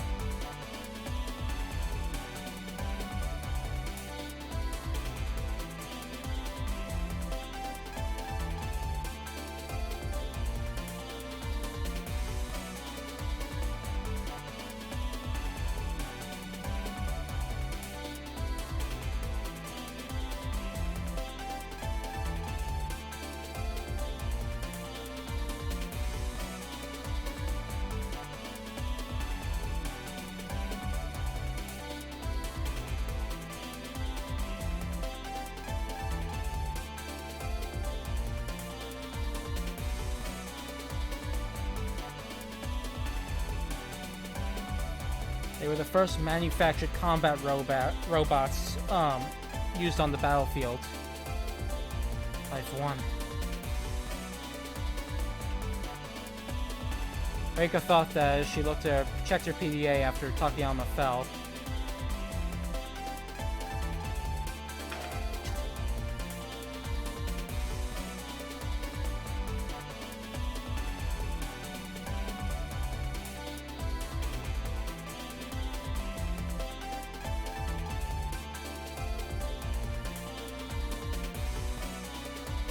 Judging from the uproar she heard from where she was, it seemed that Soichi's group had been attacked and been caught flat-footed by the robot's attack, and Takayama's collapse. It ends here.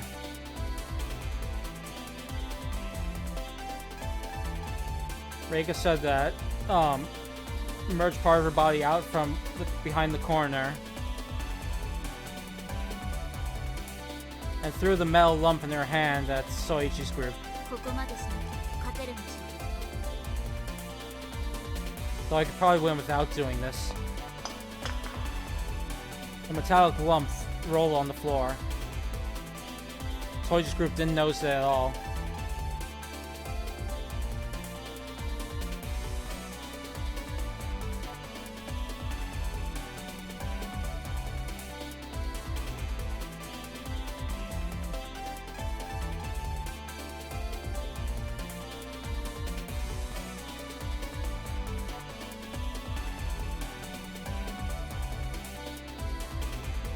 In other words, the attack by the robot had only been a diversion.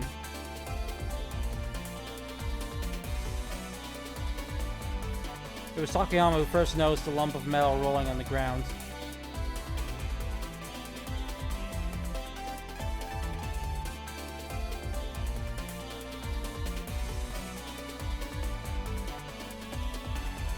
Being on the ground already, he could hear the sound, and it quickly entered his line of vision. A hand grenade? No, this is... Takayama thought it was a hand grenade explosive at first, but he quickly realized there was something else altogether.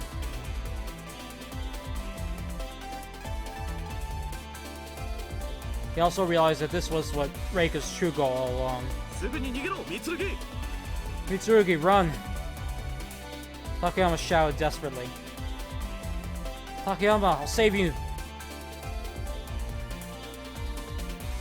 But Soichi didn't pay attention to what Takayama said.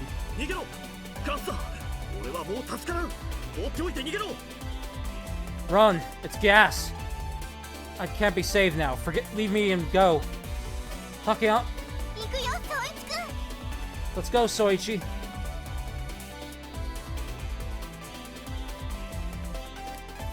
Surprisingly, the first one to react to Takayama's words was Nagisa.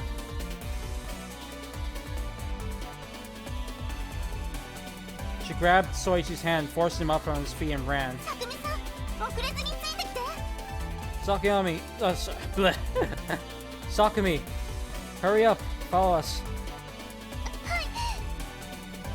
Okay.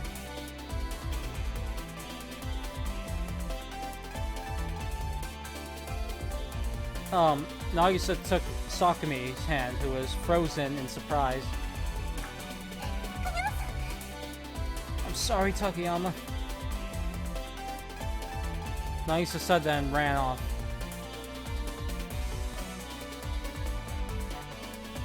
As his consciousness faded away, Takayama watched Nagisa and the others run away. Yes, this is good.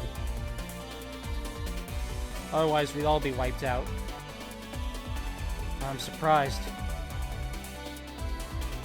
Who would have ever thought that Nagisa would be the first one to move?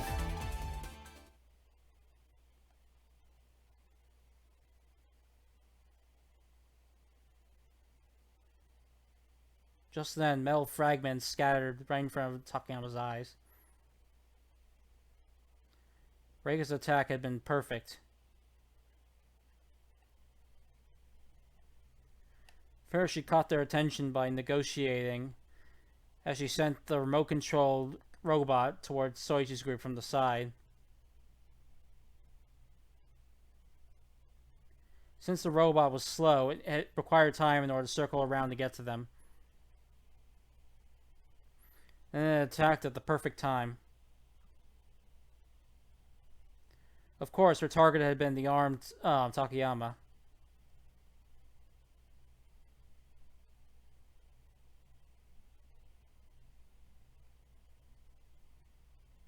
Once she had him in check, then she'd launch her main attack.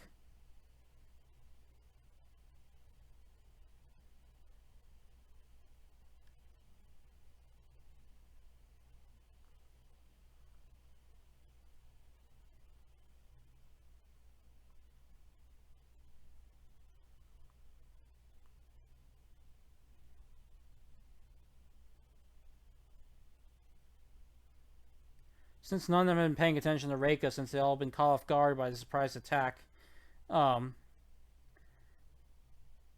would have been extremely difficult to avoid this attack. 息を止めて全力で走って。狭い場所で破裂したからすぐにガスが来るわ。心臓が止まっても足は止めちゃダメよ。急いで。 Hold your breath and run as fast as you can. This is a small place, so the gas will come quickly once it erupts. Don't stop running even if it feels like your heart's going to stop. Hurry!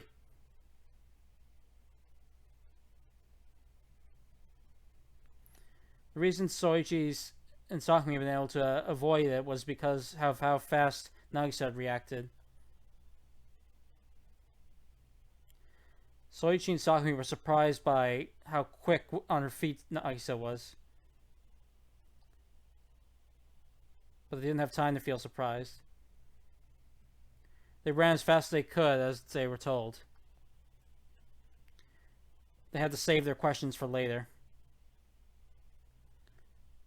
All I needed to do now was run. They got away? Soichi, Sakumi, and Nagisa vanished from Reika's sight in the blink of an eye. The gas spread with intense force. Reika walked calmly amongst it. Since she was wearing a gas mask, it had no effect on her whatsoever. So I only defeated one, huh? That was the reason why her voice would sound muffled. Because the mask had been blocking her voice.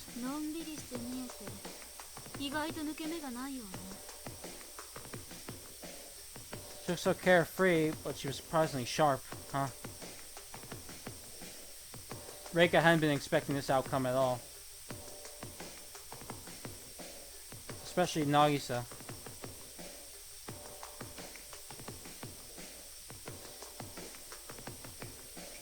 She pictured Nagisa as somewhat of a dullard from her appearance. But her abilities showed far to the contrary.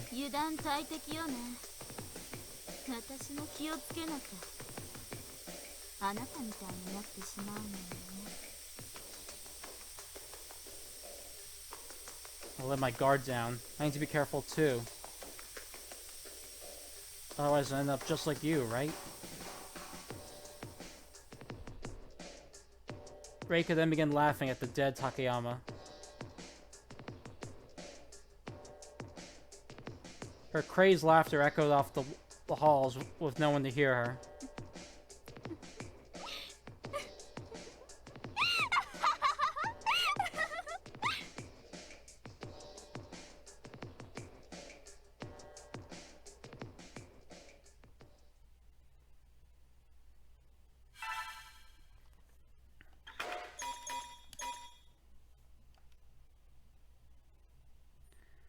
Soichi was completely out of breath from running.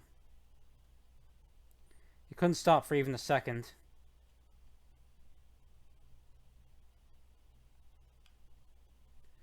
Finally, he managed to lean against the wall and stand. Once he opened his mouth, he started panting as hard as he could. Seemed Sakumi and Nagisa were the same. All I could hear were their rapid breaths. Soichi's PDA alarm rang. He didn't even have to look at the screen to know what it signified. Takayama had died. Soichi punched the wall in irritation. Someone else died. And didn't even need to. They've been attacked by a strange machine. And then the gas.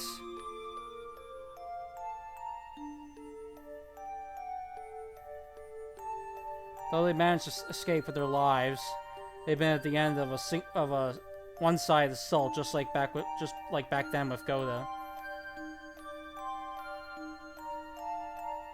Are we the ones who are crazy? That was what Sakumi had once said.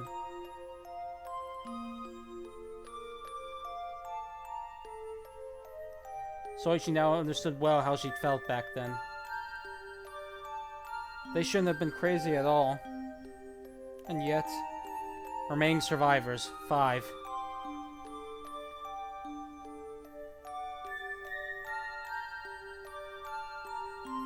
Those heartless words stuck thorns in Soichi's heart. No matter how much, though he caught his breath, he couldn't get rid of his irritation. That was why Soichi screamed at his PDA. Reika, you can hear me, can't you? You didn't need to do any of this. All you did was protect your own life.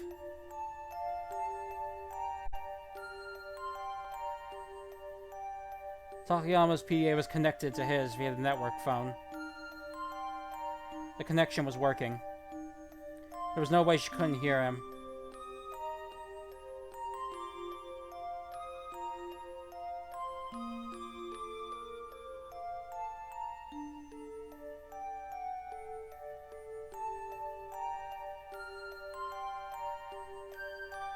Where will you have to go once you kill us all? All you have left for us is a life where you continue to eliminate others. If you can't trust us, then who can you after you go home?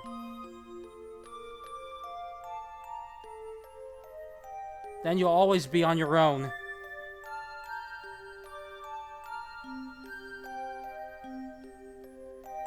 I was gonna smile and be proud of how you weren't tricked by us.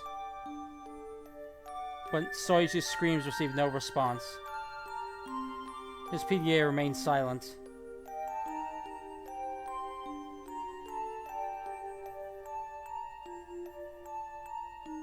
Can you really call that living?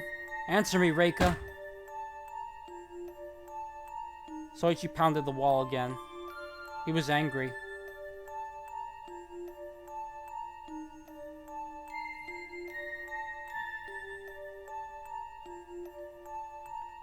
In the end, Reika had abandoned her humanity in order to survive.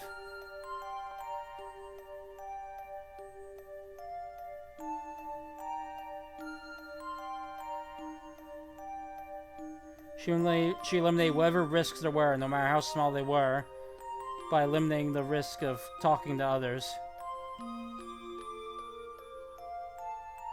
Maybe she could indeed return home alive that way. But what would she do when she returned to the real world. Could she find in herself to trust others again once she got back? For real? Could she find comfort in that? 三剣さん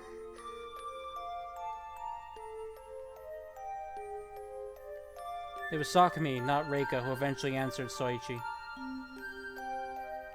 Soichi's PDA was still silent. Damn it! Why? Soichi slumped his shoulders and put his PDA in his breast pocket. He then lowered his head.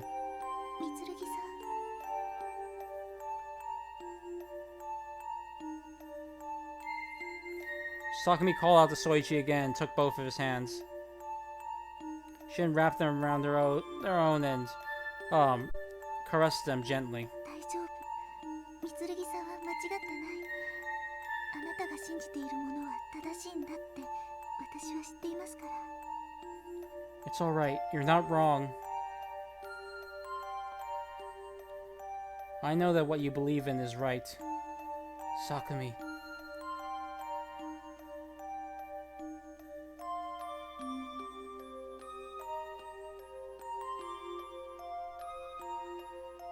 Soichi felt something tug at his heart when Sakami said that. It was the same. She said the same thing he told her back when this all began. She was now using his own words to support him. いいえ間違ってるわ二人とも信じられるのは自分とお金だけよ No, you're both wrong. The only things you can trust are yourself and money. The one who spoke was not Nagisa.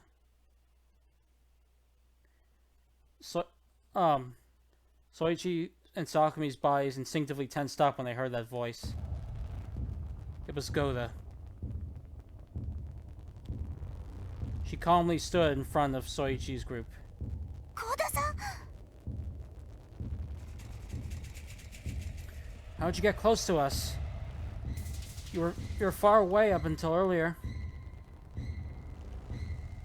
It was then that Soichi noticed that she wasn't wearing a collar. She had removed it. That was why the collar search hadn't picked up anything on her.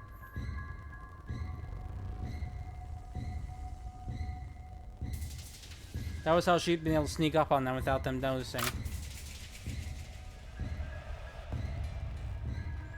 Go then leveled a pistol at Soichi. She considered Soichi the only danger there. Just what do you want? What do you gain from doing this? Now that she removed her collar, there should have been no reason for her to fight. No, her actions before that contradicted herself.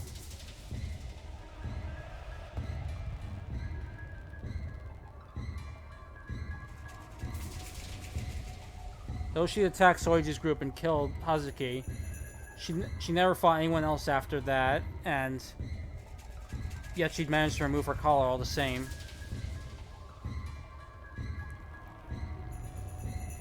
If she attacked Soichi's group to remove her collar, then it shouldn't make sense why she wouldn't have her collar now. Why she wouldn't have her collar on now, when she hadn't come into contact with anyone after that. まあ仕事だからかしらね強いて言えばお金のためになるのかしら Because it's my job, I suppose? No, if you forced me to answer, I guess I would say it's for money.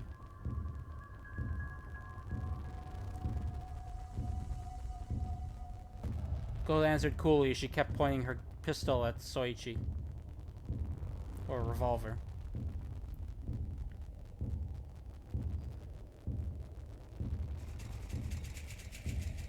When she did, an accessory on her body shined.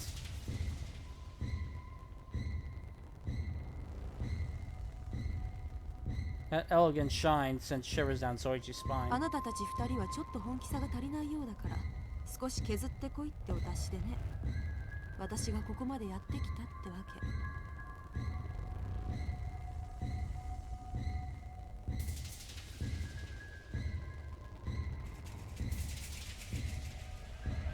It's second.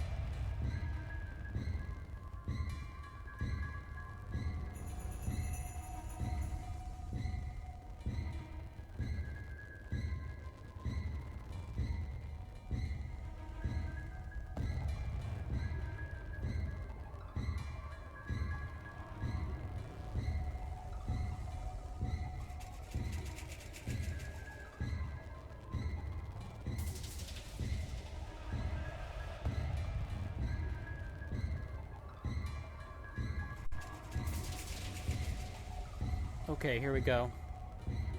Seems like the two of you aren't quite serious enough, so I've been ordered to fix that. That's why I came all the way here. Huh? For a moment, Soichi had no idea what Go was talking about. He needed a few seconds to understand what she was getting at. My job. Ordered. Fix that. Wait, then that means... Are you in league with the kidnappers?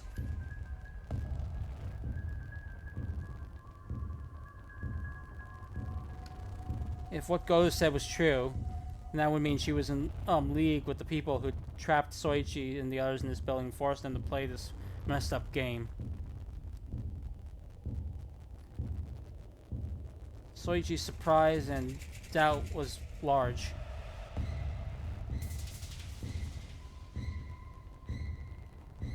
Same went for Sakumi. Her eyes went wide, and she stood completely still in blank amazement. おかしな子ね。そう言ってるじゃないの。 You're a funny guy. Isn't that what I said?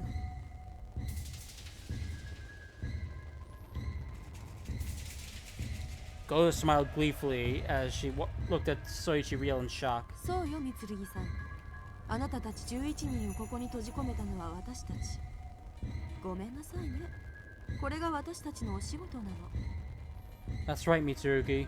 We trapped the 11 of you in here. Sorry, we're just doing our job.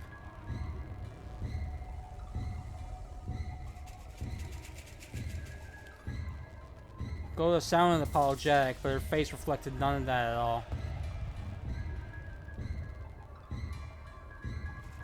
She was like a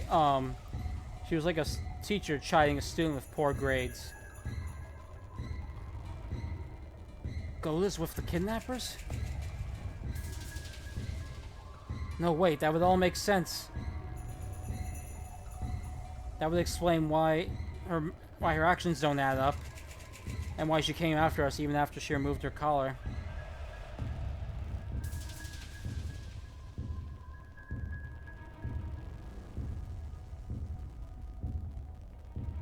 Because that was necessary as one of the members of the criminals.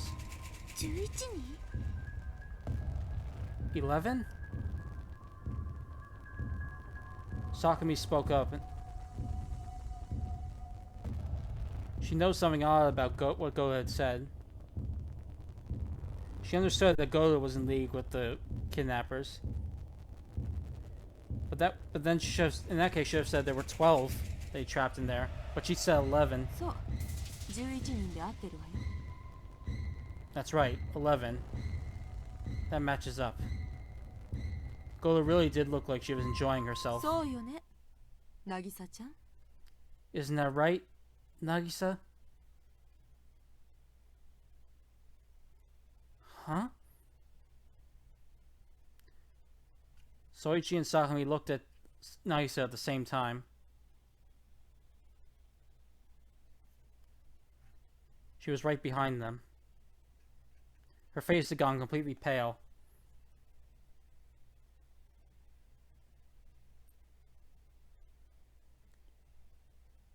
She then looked restlessly at Soichi and Sakumi's faces.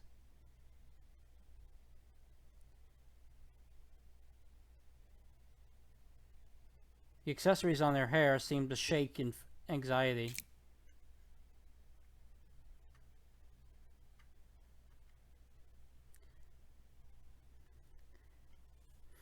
Right when Soichi and Sakumi were distracted by Nagisa, Goda pulled the trigger.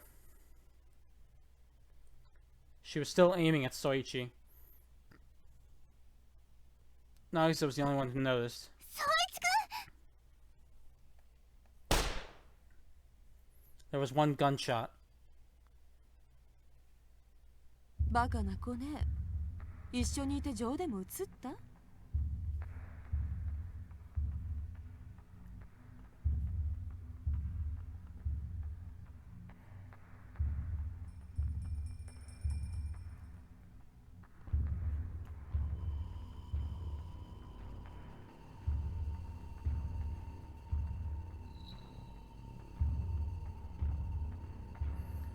Okay, back.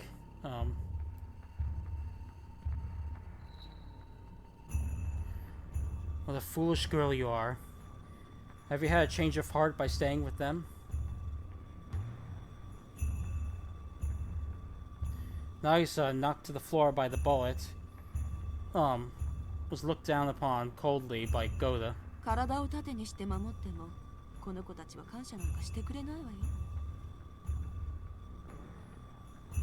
Neither of them will be grateful to you even if you shield them with your body. 自分を何様だと思っているの？ Just 自分が何十人殺したのか覚えてないの？ who do you think you are? Don't you remember killing dozens of people?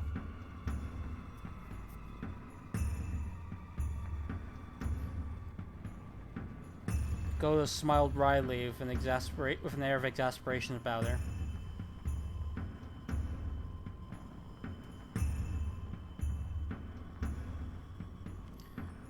Nagisa had shielded Soichi just when Goda pulled the trigger. As a result, she'd taken the bullet for him instead. 渚さん Goda! Damn you! そんなに怖い顔しないで、三剣さん。 No need to look so scary, Mitsurugi. 私だって彼女のことを撃とうだなんて思ってなかったわ。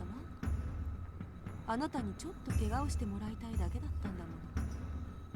I wasn't planning on hurting her either. I was only planning on hurting you a little. Goda continued laughing. でもこの結果は予想外ね。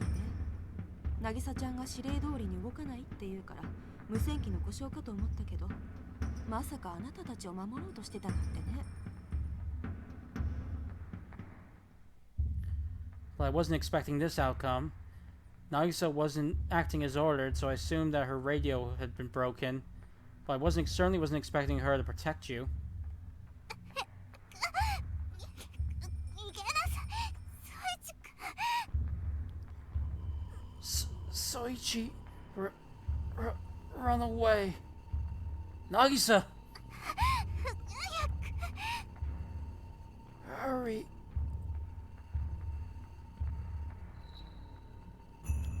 Nagisa desperately reached out to Soichi and Sakumi.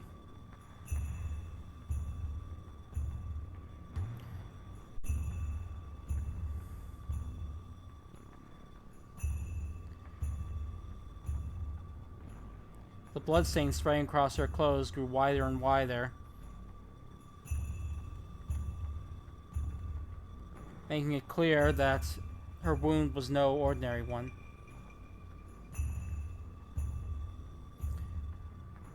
Her voice was also ragged. That made it clear she was in a great deal of pain. 苦しそうね、渚ちゃん。まあいいでしょ。同僚のよしみよ。苦しまないように殺してあげるわ。 Looks like that really hurts, Nagisa. Oh well. Since we're colleagues, I'll grant you some mercy. I'll kill you so you don't have to suffer any longer. Goda pointed her gun at Nagisa. Shit! Just then, Soichi leapt into action. He understood everything.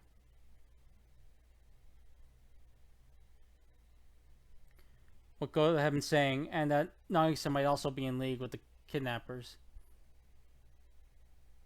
But even so, he couldn't abandon Nagisa. She acted carefree ever since they met. She'd cook for them with a smile on her face. She'd smiled with Sakami as well.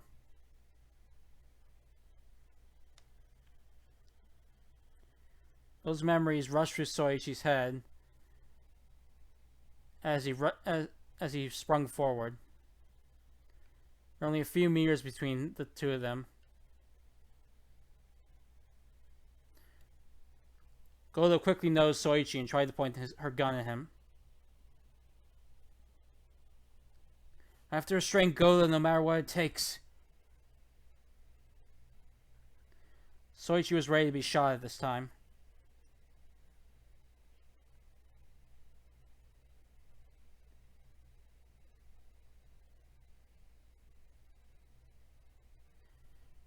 If Soichi died, then there was no guarantee that Sakami would live as well.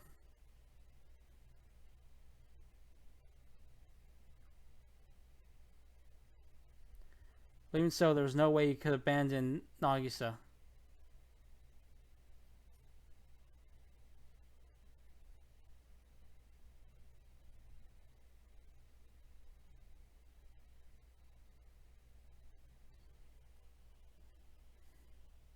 Even if she couldn't be saved, Soichi couldn't accept her meeting such a ungraceful end. Godo's gun was now pointed at Soichi now. She didn't have time to aim accurately.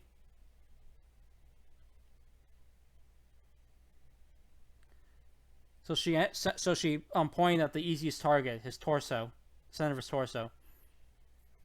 This way, she'd get a fatal wound no matter where she shot. I have to reach her. Soichi didn't stop. He reached right out for Godo. He planned on grabbing her even if it meant getting shot.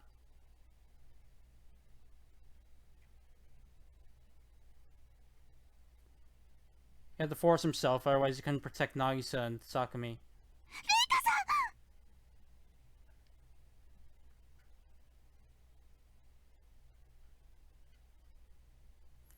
But Sakami's scream called forth an event unforeseen by anyone.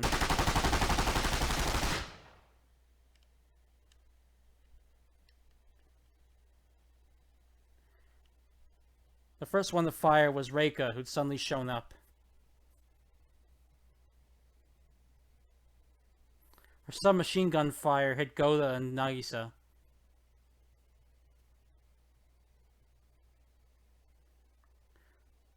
Godo stumbled back at the bullets, and Nagisa's wounds deepened.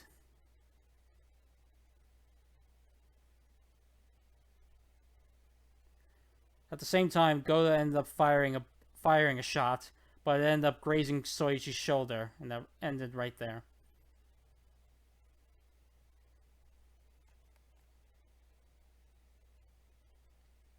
Godo then fell to the floor, and Soichi ended up grabbing thin air instead of Godo as planned.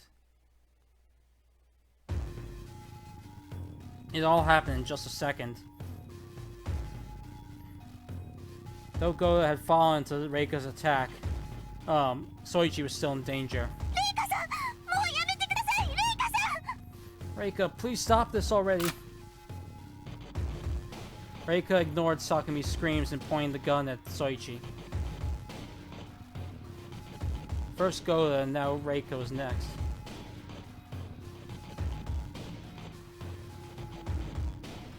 Though the one aiming at him was different, Soichi was still a target all the same. But the situation wasn't looking good.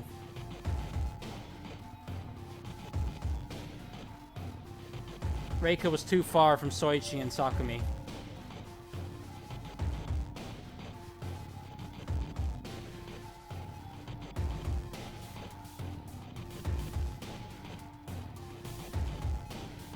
Even if he tried to restrain her like he did Godo, it was clear he'd be reduced to Swiss cheese before he ever could. Is this it?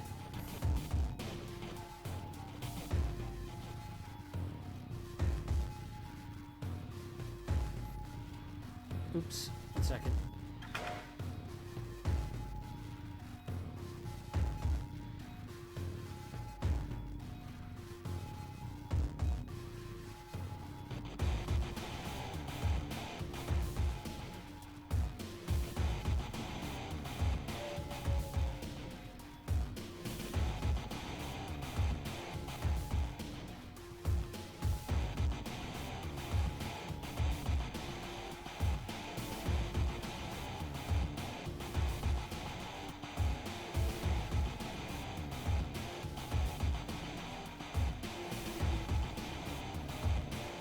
Soichi had to prepare himself.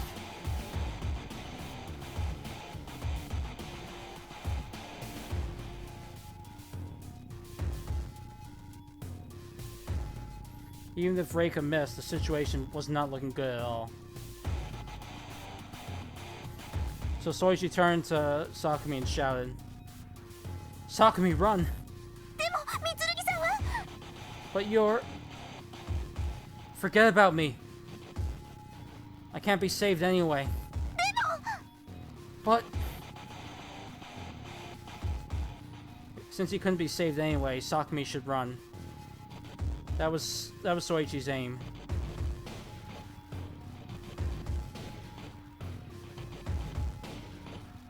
Thus, he tried to block Sakumi from Reika's sights as much as possible.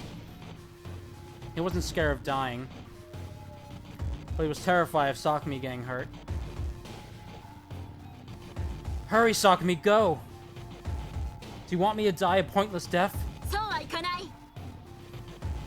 Not on my watch. Reika placed her finger on the trigger and pointed at Soichi. Pointing her gun at Soichi.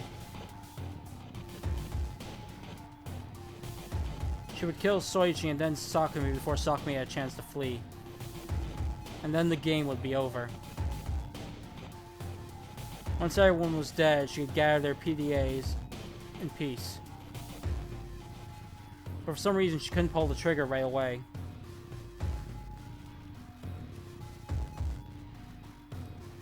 Are these two really trying to trick me?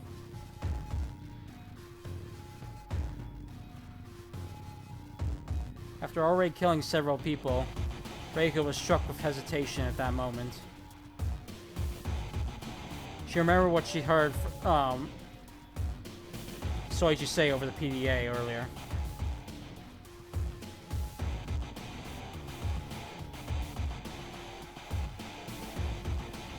And even though they were in danger, the two of them were still trying to show consideration. Could she really not trust the two of them? This wasn't because of what Soichi said or anything, but when she did kill everyone and get home alive, could she really return to her old life in its truest sense? But I have to kill. If I don't, then what did all the people I killed die for? That was exactly why Reika couldn't turn back.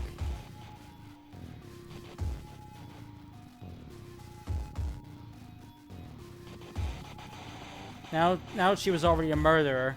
The only path she had left to her was to win.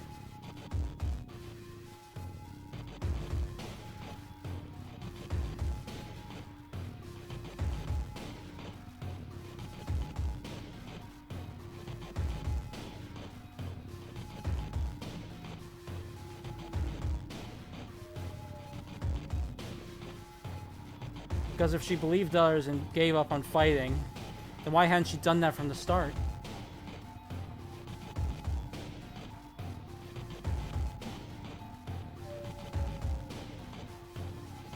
She couldn't trust others for the sake of those she'd already killed.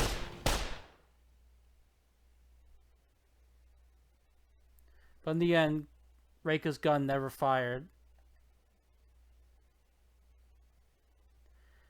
Goda had shot her before she could.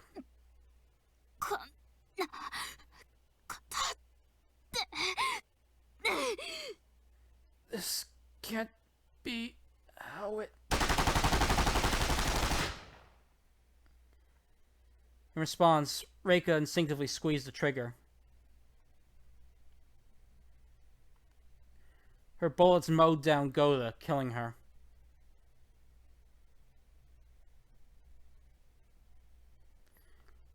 Since she'd been wounded already, Goda had no means of,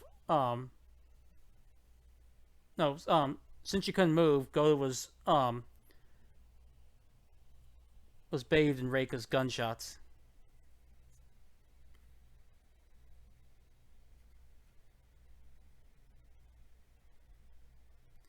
Goda's head then fell into the pool of blood spraying below her, then she stopped moving. All that moved was the smoke rising from her revolver. Reika leaned against the wall. But she couldn't stand because of the wound she'd taken, and she collapsed onto the floor.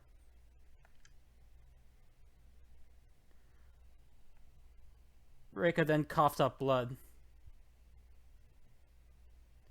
Her organs had been wounded. 今とでも言うわけ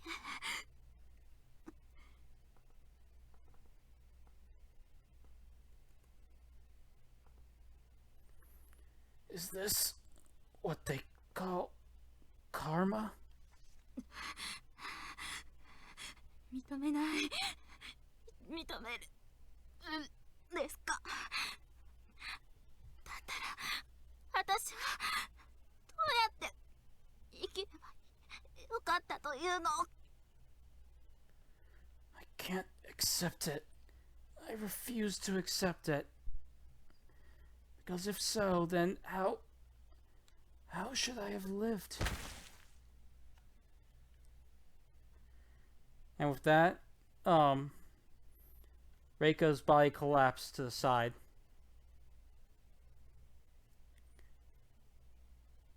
Her white dress was stained in blood. At that point, it almost looked crimson instead. 私は間違ってないおかしくなんか I'm not wrong. I'm not But Reika never finished her sentence. Her throat stopped shaking, and her eyes lost all strength. And then she fell silent.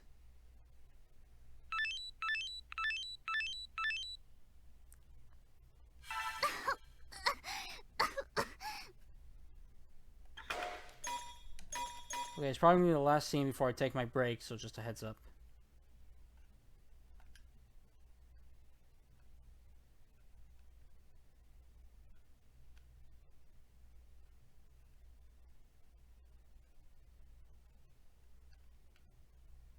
The hallway echoed the two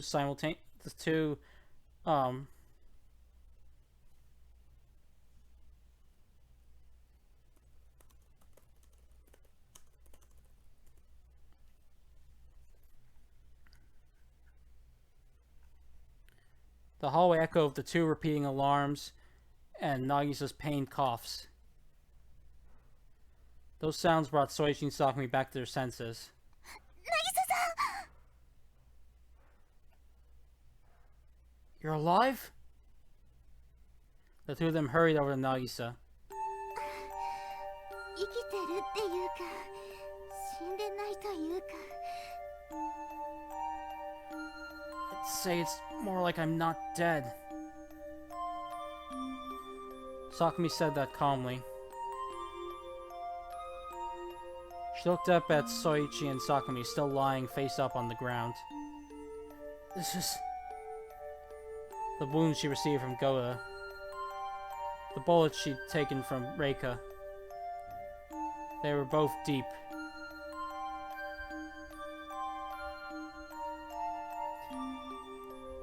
Nagisa simply wasn't dead yet. It wouldn't be long until she was.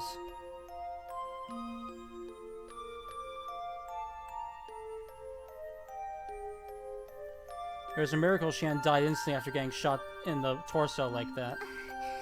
二人とも無事 Are you two okay?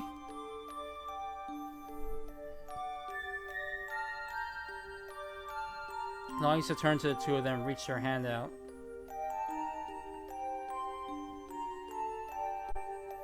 Sakumi hastily crouched down to her when she saw her blood-stained hand.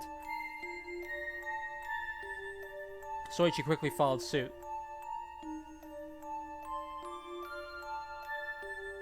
Two of them were staining Nagisa's blood, but they didn't care about any of that.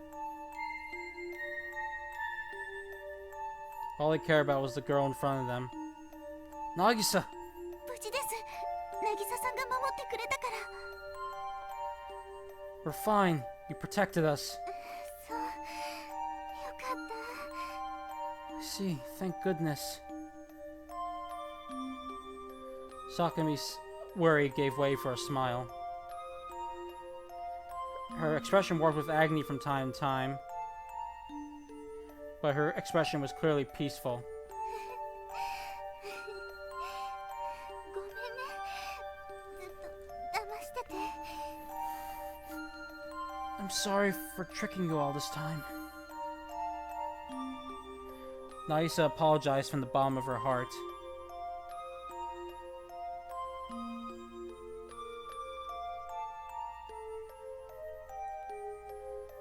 A sorrowful expression also appeared on her face.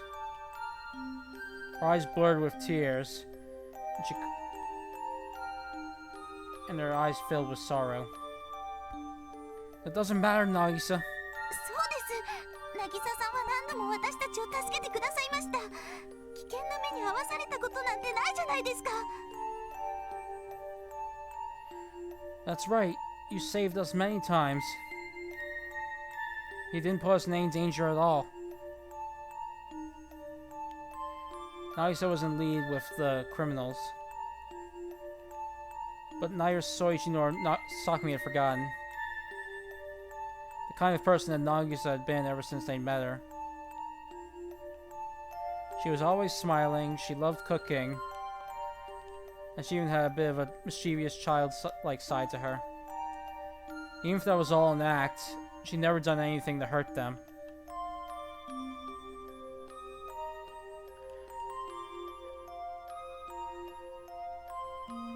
And when they had been in danger, she protected Soichi and Sakumi.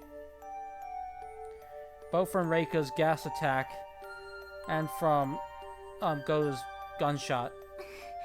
そう言ってくれると嬉しいけどさ。自分からちゃんと謝っておきたくて。 I'm happy to hear that, but I need to apologize to you myself. I want to apologize to you myself. Though Nagisa was panting, she still smiled happily. Her face was peaceful and oddly happy, as though she'd attained some sort of salvation. Neither Soichi nor Sakumi understood the meaning behind that face, but they could tell that she must have accomplished something. It's alright, please don't talk, Nagisa. Probably hurt her just to talk. Must have been taking all she had just to breathe. They didn't want her to push herself. They wanted her to Soichi wanted her to rest as peacefully as she could. そうですよ。渚さん、もう全部わかってますから。 He's right, Nagisa. We understand everything. Sakumi smiled, perceiving Soichi's intentions. She probably didn't want to see Nagisa sad either. じゃあ、一つお願いしてもいいかな。 Then, can I ask you something? はい、何でもおっしゃってください。 Yes, anything. What is it, Nagisa?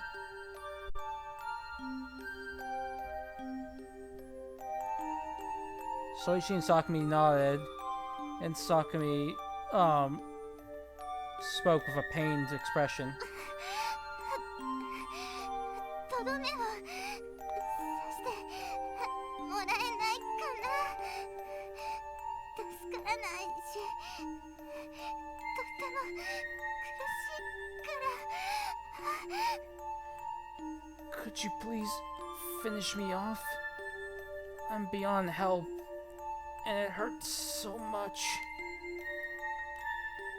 Sakumi panted wildly. There was sweat. Her face was clammy with sweat. Her expression was warped with agony.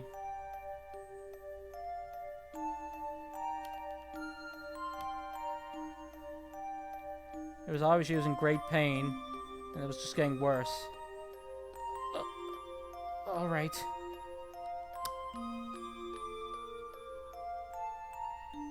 Soichi took out the gun he'd never used once up till now. It wasn't a very high caliber. It was just a 9mm handgun. But he could feel its cold weight in his grasp. I didn't realize it'd be this heavy. He'd taken it out to kill someone for the first time. Though he was doing it to relieve Nagisa of her suffering, it was still an undeniable fact. Soichi trembled at the fact he was going to kill someone.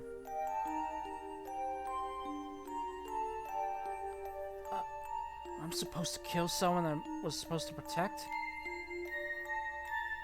It was a grave dilemma. He'd come this far, intending to protect Sakumi and Nagisa. But Nagisa was fatally wounded, and there was no chance of survival.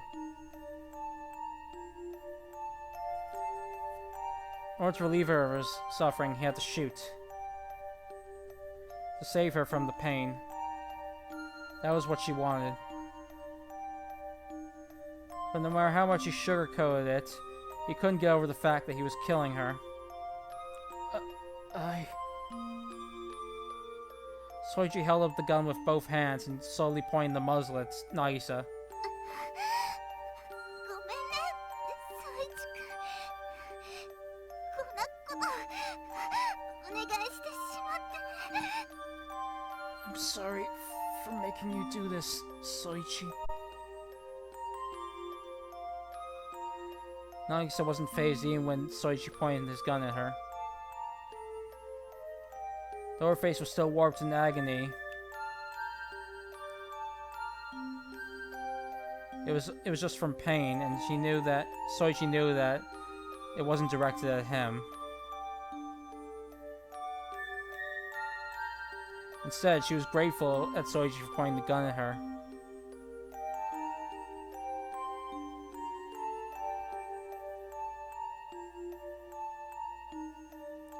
It's alright if it means saving someone from pain, because it's what she wants.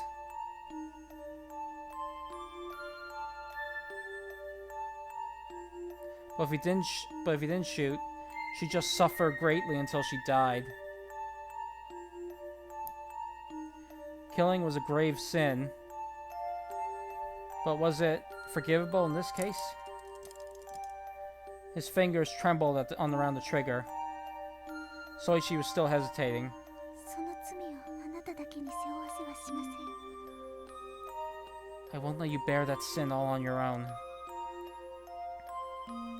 Sakumi placed her hands on top of Soichi's.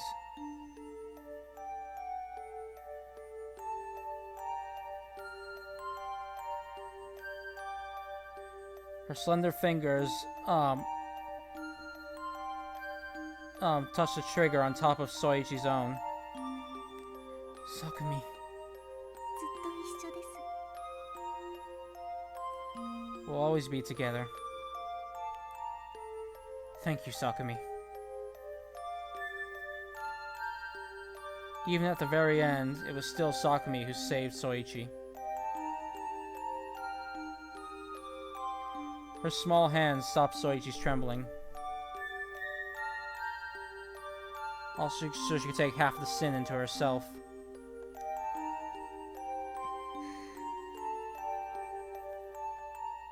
However, even so, Soichi and Sakumi couldn't pull the trigger. Sakumi's breath was rapid.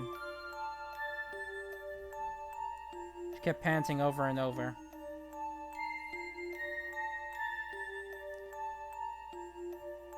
Her breaths entered Soichi's ears.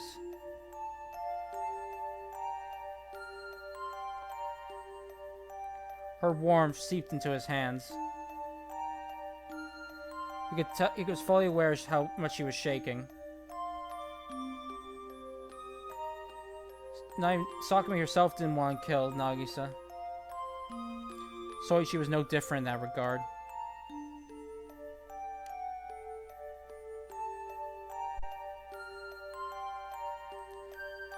Though Sakumi said she'd accept half the sin, their fingers still wouldn't move. No matter how many times they tried to pull the trigger, their fingers remained still. Why can't I do it? If I don't do it right now, won't that just make Nagisa suffer more? Soichi and Sakumi's faces warped bitterly. Perhaps they were suffering more than Nagisa. やっぱり無理なんだね、二人には。 So you guys really can't do it after all. Nagisa's voice was kind. As though she'd been aware this is how it would be from the beginning. I'm sorry, Nagisa. 私たちは We... In the end, Soichi and Sakumi were weak.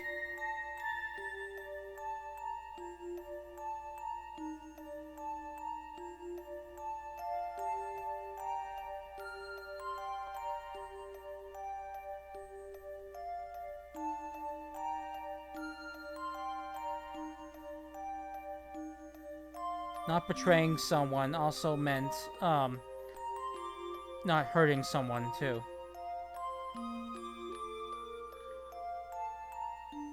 They were just they just couldn't do it because they were afraid of hurting someone. いいの、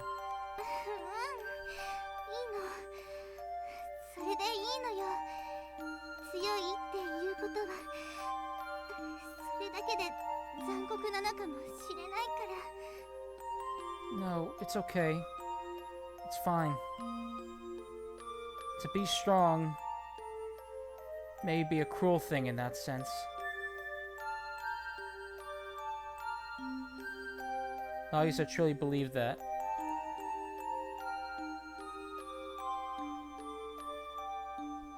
She trampled on others for her own sake. That was why she was here right now. Nagisa lifted her hands. Her blood-stained hands slowly overlapped Soichi and Sakumi's own. 私は今日までわからなかった。信頼や優しさは強さなのか弱さなのか。でもあなたたちを見ていて分かった気がするの。 Up until now, I didn't know if trust and kindness or strengths or weaknesses, but after watching the two of you, I feel like I understand. Nagisa smiled.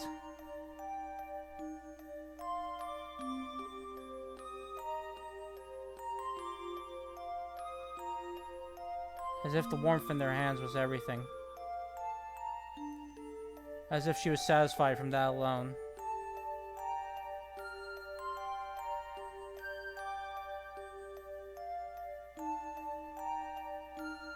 Soichi and Sakumi were drawn to her smile.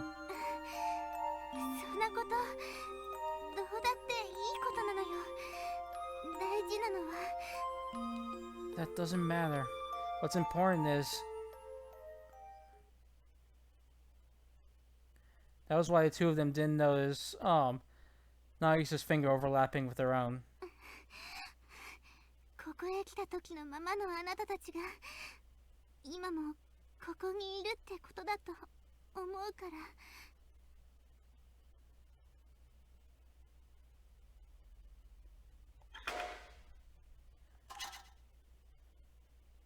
What's important is that the two of you who came here, you're still the... What's important is that the two of you are still the people who came here in the first place. A gunshot. Soichi and Sakumi realized what happened when they heard that sound.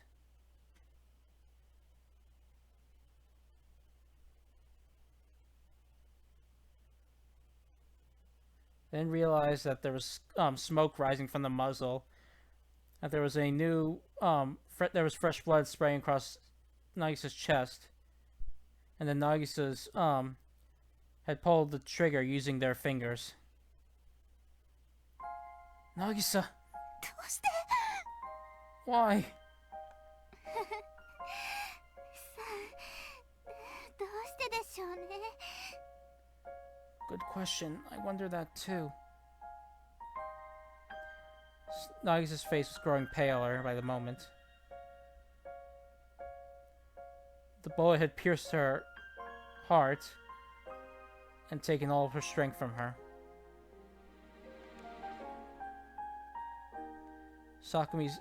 Nagisa's hand fell. Soichi and Sakumi frantically threw the gun aside and grabbed Nagisa's hand. They also believed that the warmth in those hands was everything. 渚さん。何、さくみさん。よく聞こえない。そっか。そうだよね。私、死ぬんだもんね。 Hold on a second, I'll be right back.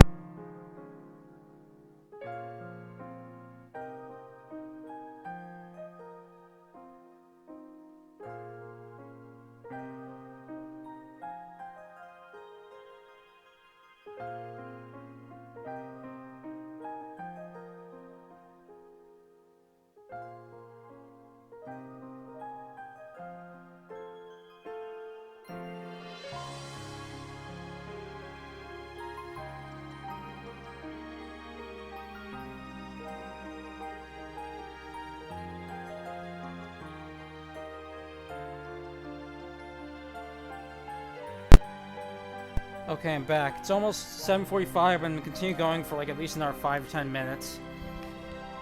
Sorry. What is it, Sakumi? I can't hear you very well. Oh, I see.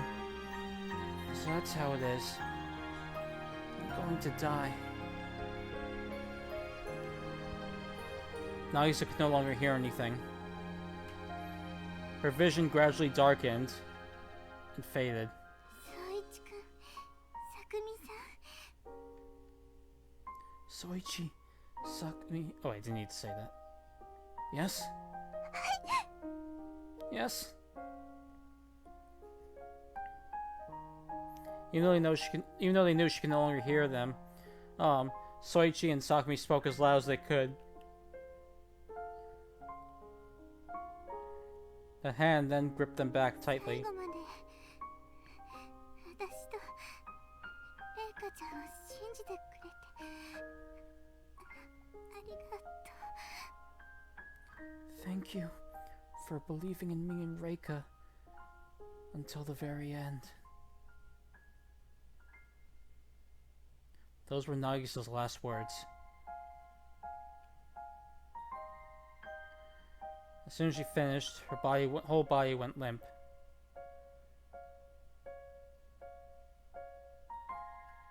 She didn't start breathing again. Her eyes went glazed over, and her eyes were closed partly, with no strength left. 渚さん、渚さん。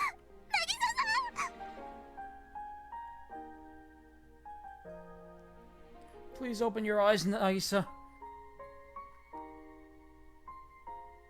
We've all worked together so far, haven't we? Soichi and Sakumi didn't understand the meaning of her final words. But her death was far more important to them than that.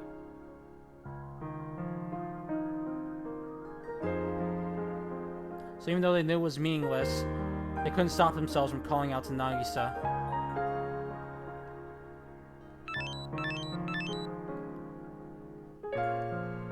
The same alarm came again.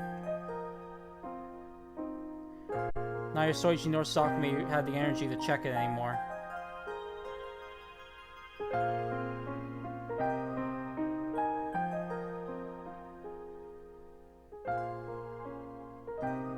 couldn't see any value in checking it just to see that there was down to 2 survivors.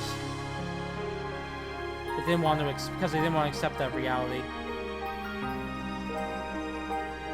Damn it! Why does this always keep happening? And then, just when Soichi screamed,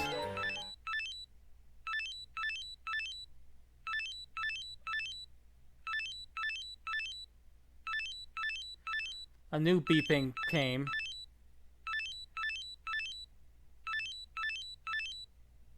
And then the green diodes on Soichi's collar started flickering.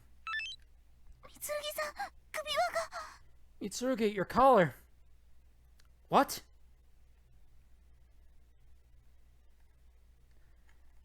And then, an artificial voice said something unexpected from his collar in PDA. Congratulations! You have killed the owner of the Queen PDA. You have fulfilled your release conditions, so your collar will be released. What? どうして？ Why? That can't be! You're still alive, Sakumi! Neither Soichi nor Sakumi understood what happened. They knew that he couldn't remove his collar unless he killed the owner of the Queen PDA. But Sakumi, the owner, was still there, alive and well. The conditions shouldn't have been fulfilled.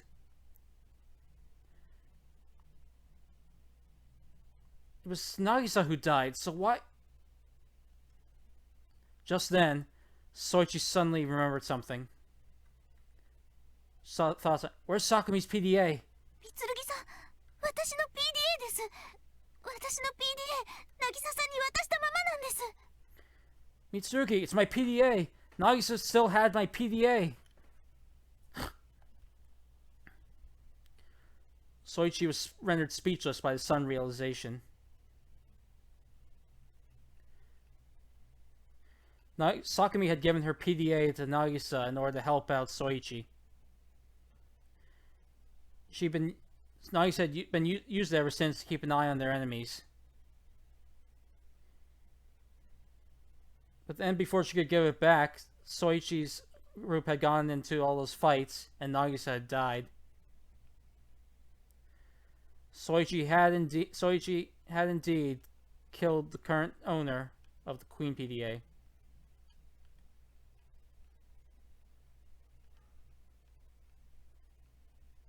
The two of them had thought that they that he needed to kill Sakumi in order to remove his collar. They believed that without doubt.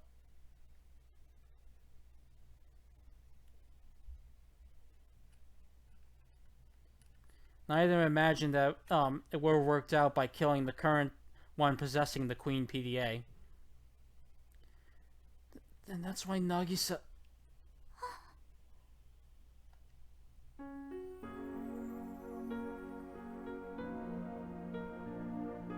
Realizing that her end was near, Nagisa decided to sacrifice herself to remove Soichi's collar.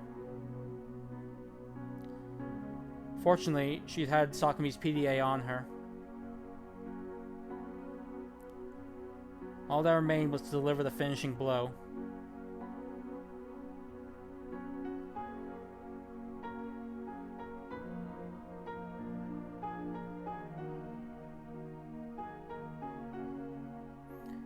Though she told him to kill her in order to remove his collar, neither Soichi nor Sakumi could accept that, or understood what she meant.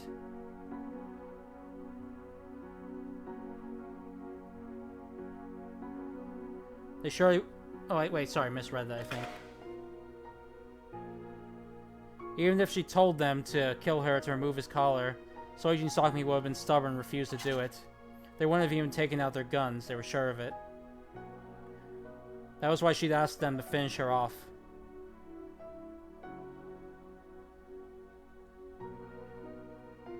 Eventually, after her wish had been fulfilled, Soichi's condition was fulfilled. Nagisa, you... Soichi pounded the ground with all his might. He was angry. But he didn't know at what he was angry. Himself? The criminals? The rules? Goda and Reika who had shot Nagisa? Or Nagisa who deceived them all the way to the very end? He didn't know what he should be angry at. The emotions in his chest had nowhere to go. Soichi was at his wit's end.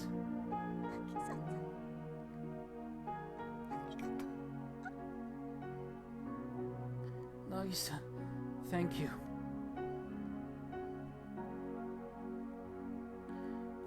Sakumi's tears rolled down her face and fell on Sakumi's cheeks. Nagisa's cheeks.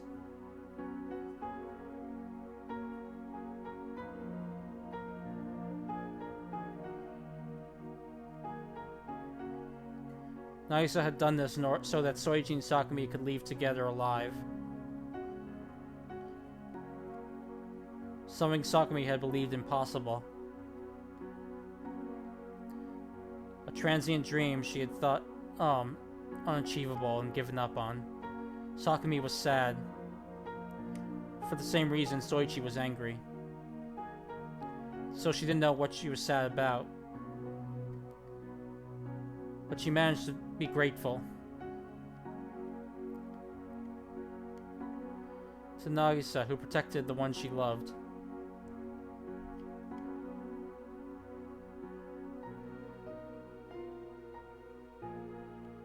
That death was a sad thing, to be sure. Sakumi forgot to wipe her tears and reached out to Nagisa's face and closed her eyes. おやすみなさい、渚さん。 Rest in peace, Nagisa.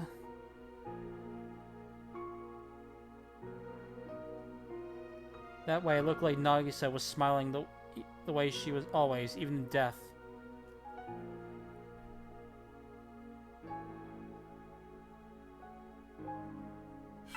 ご飯もうすぐできますから。 Okay, so this is where I'm going to take my break. I'll be back in about 20-30 minutes, so keep an eye out until then. There's not much left of route left. I'd say like 20-30 minutes, so it's probably going to be short when I get back, but yeah, I'll be back then. See you then.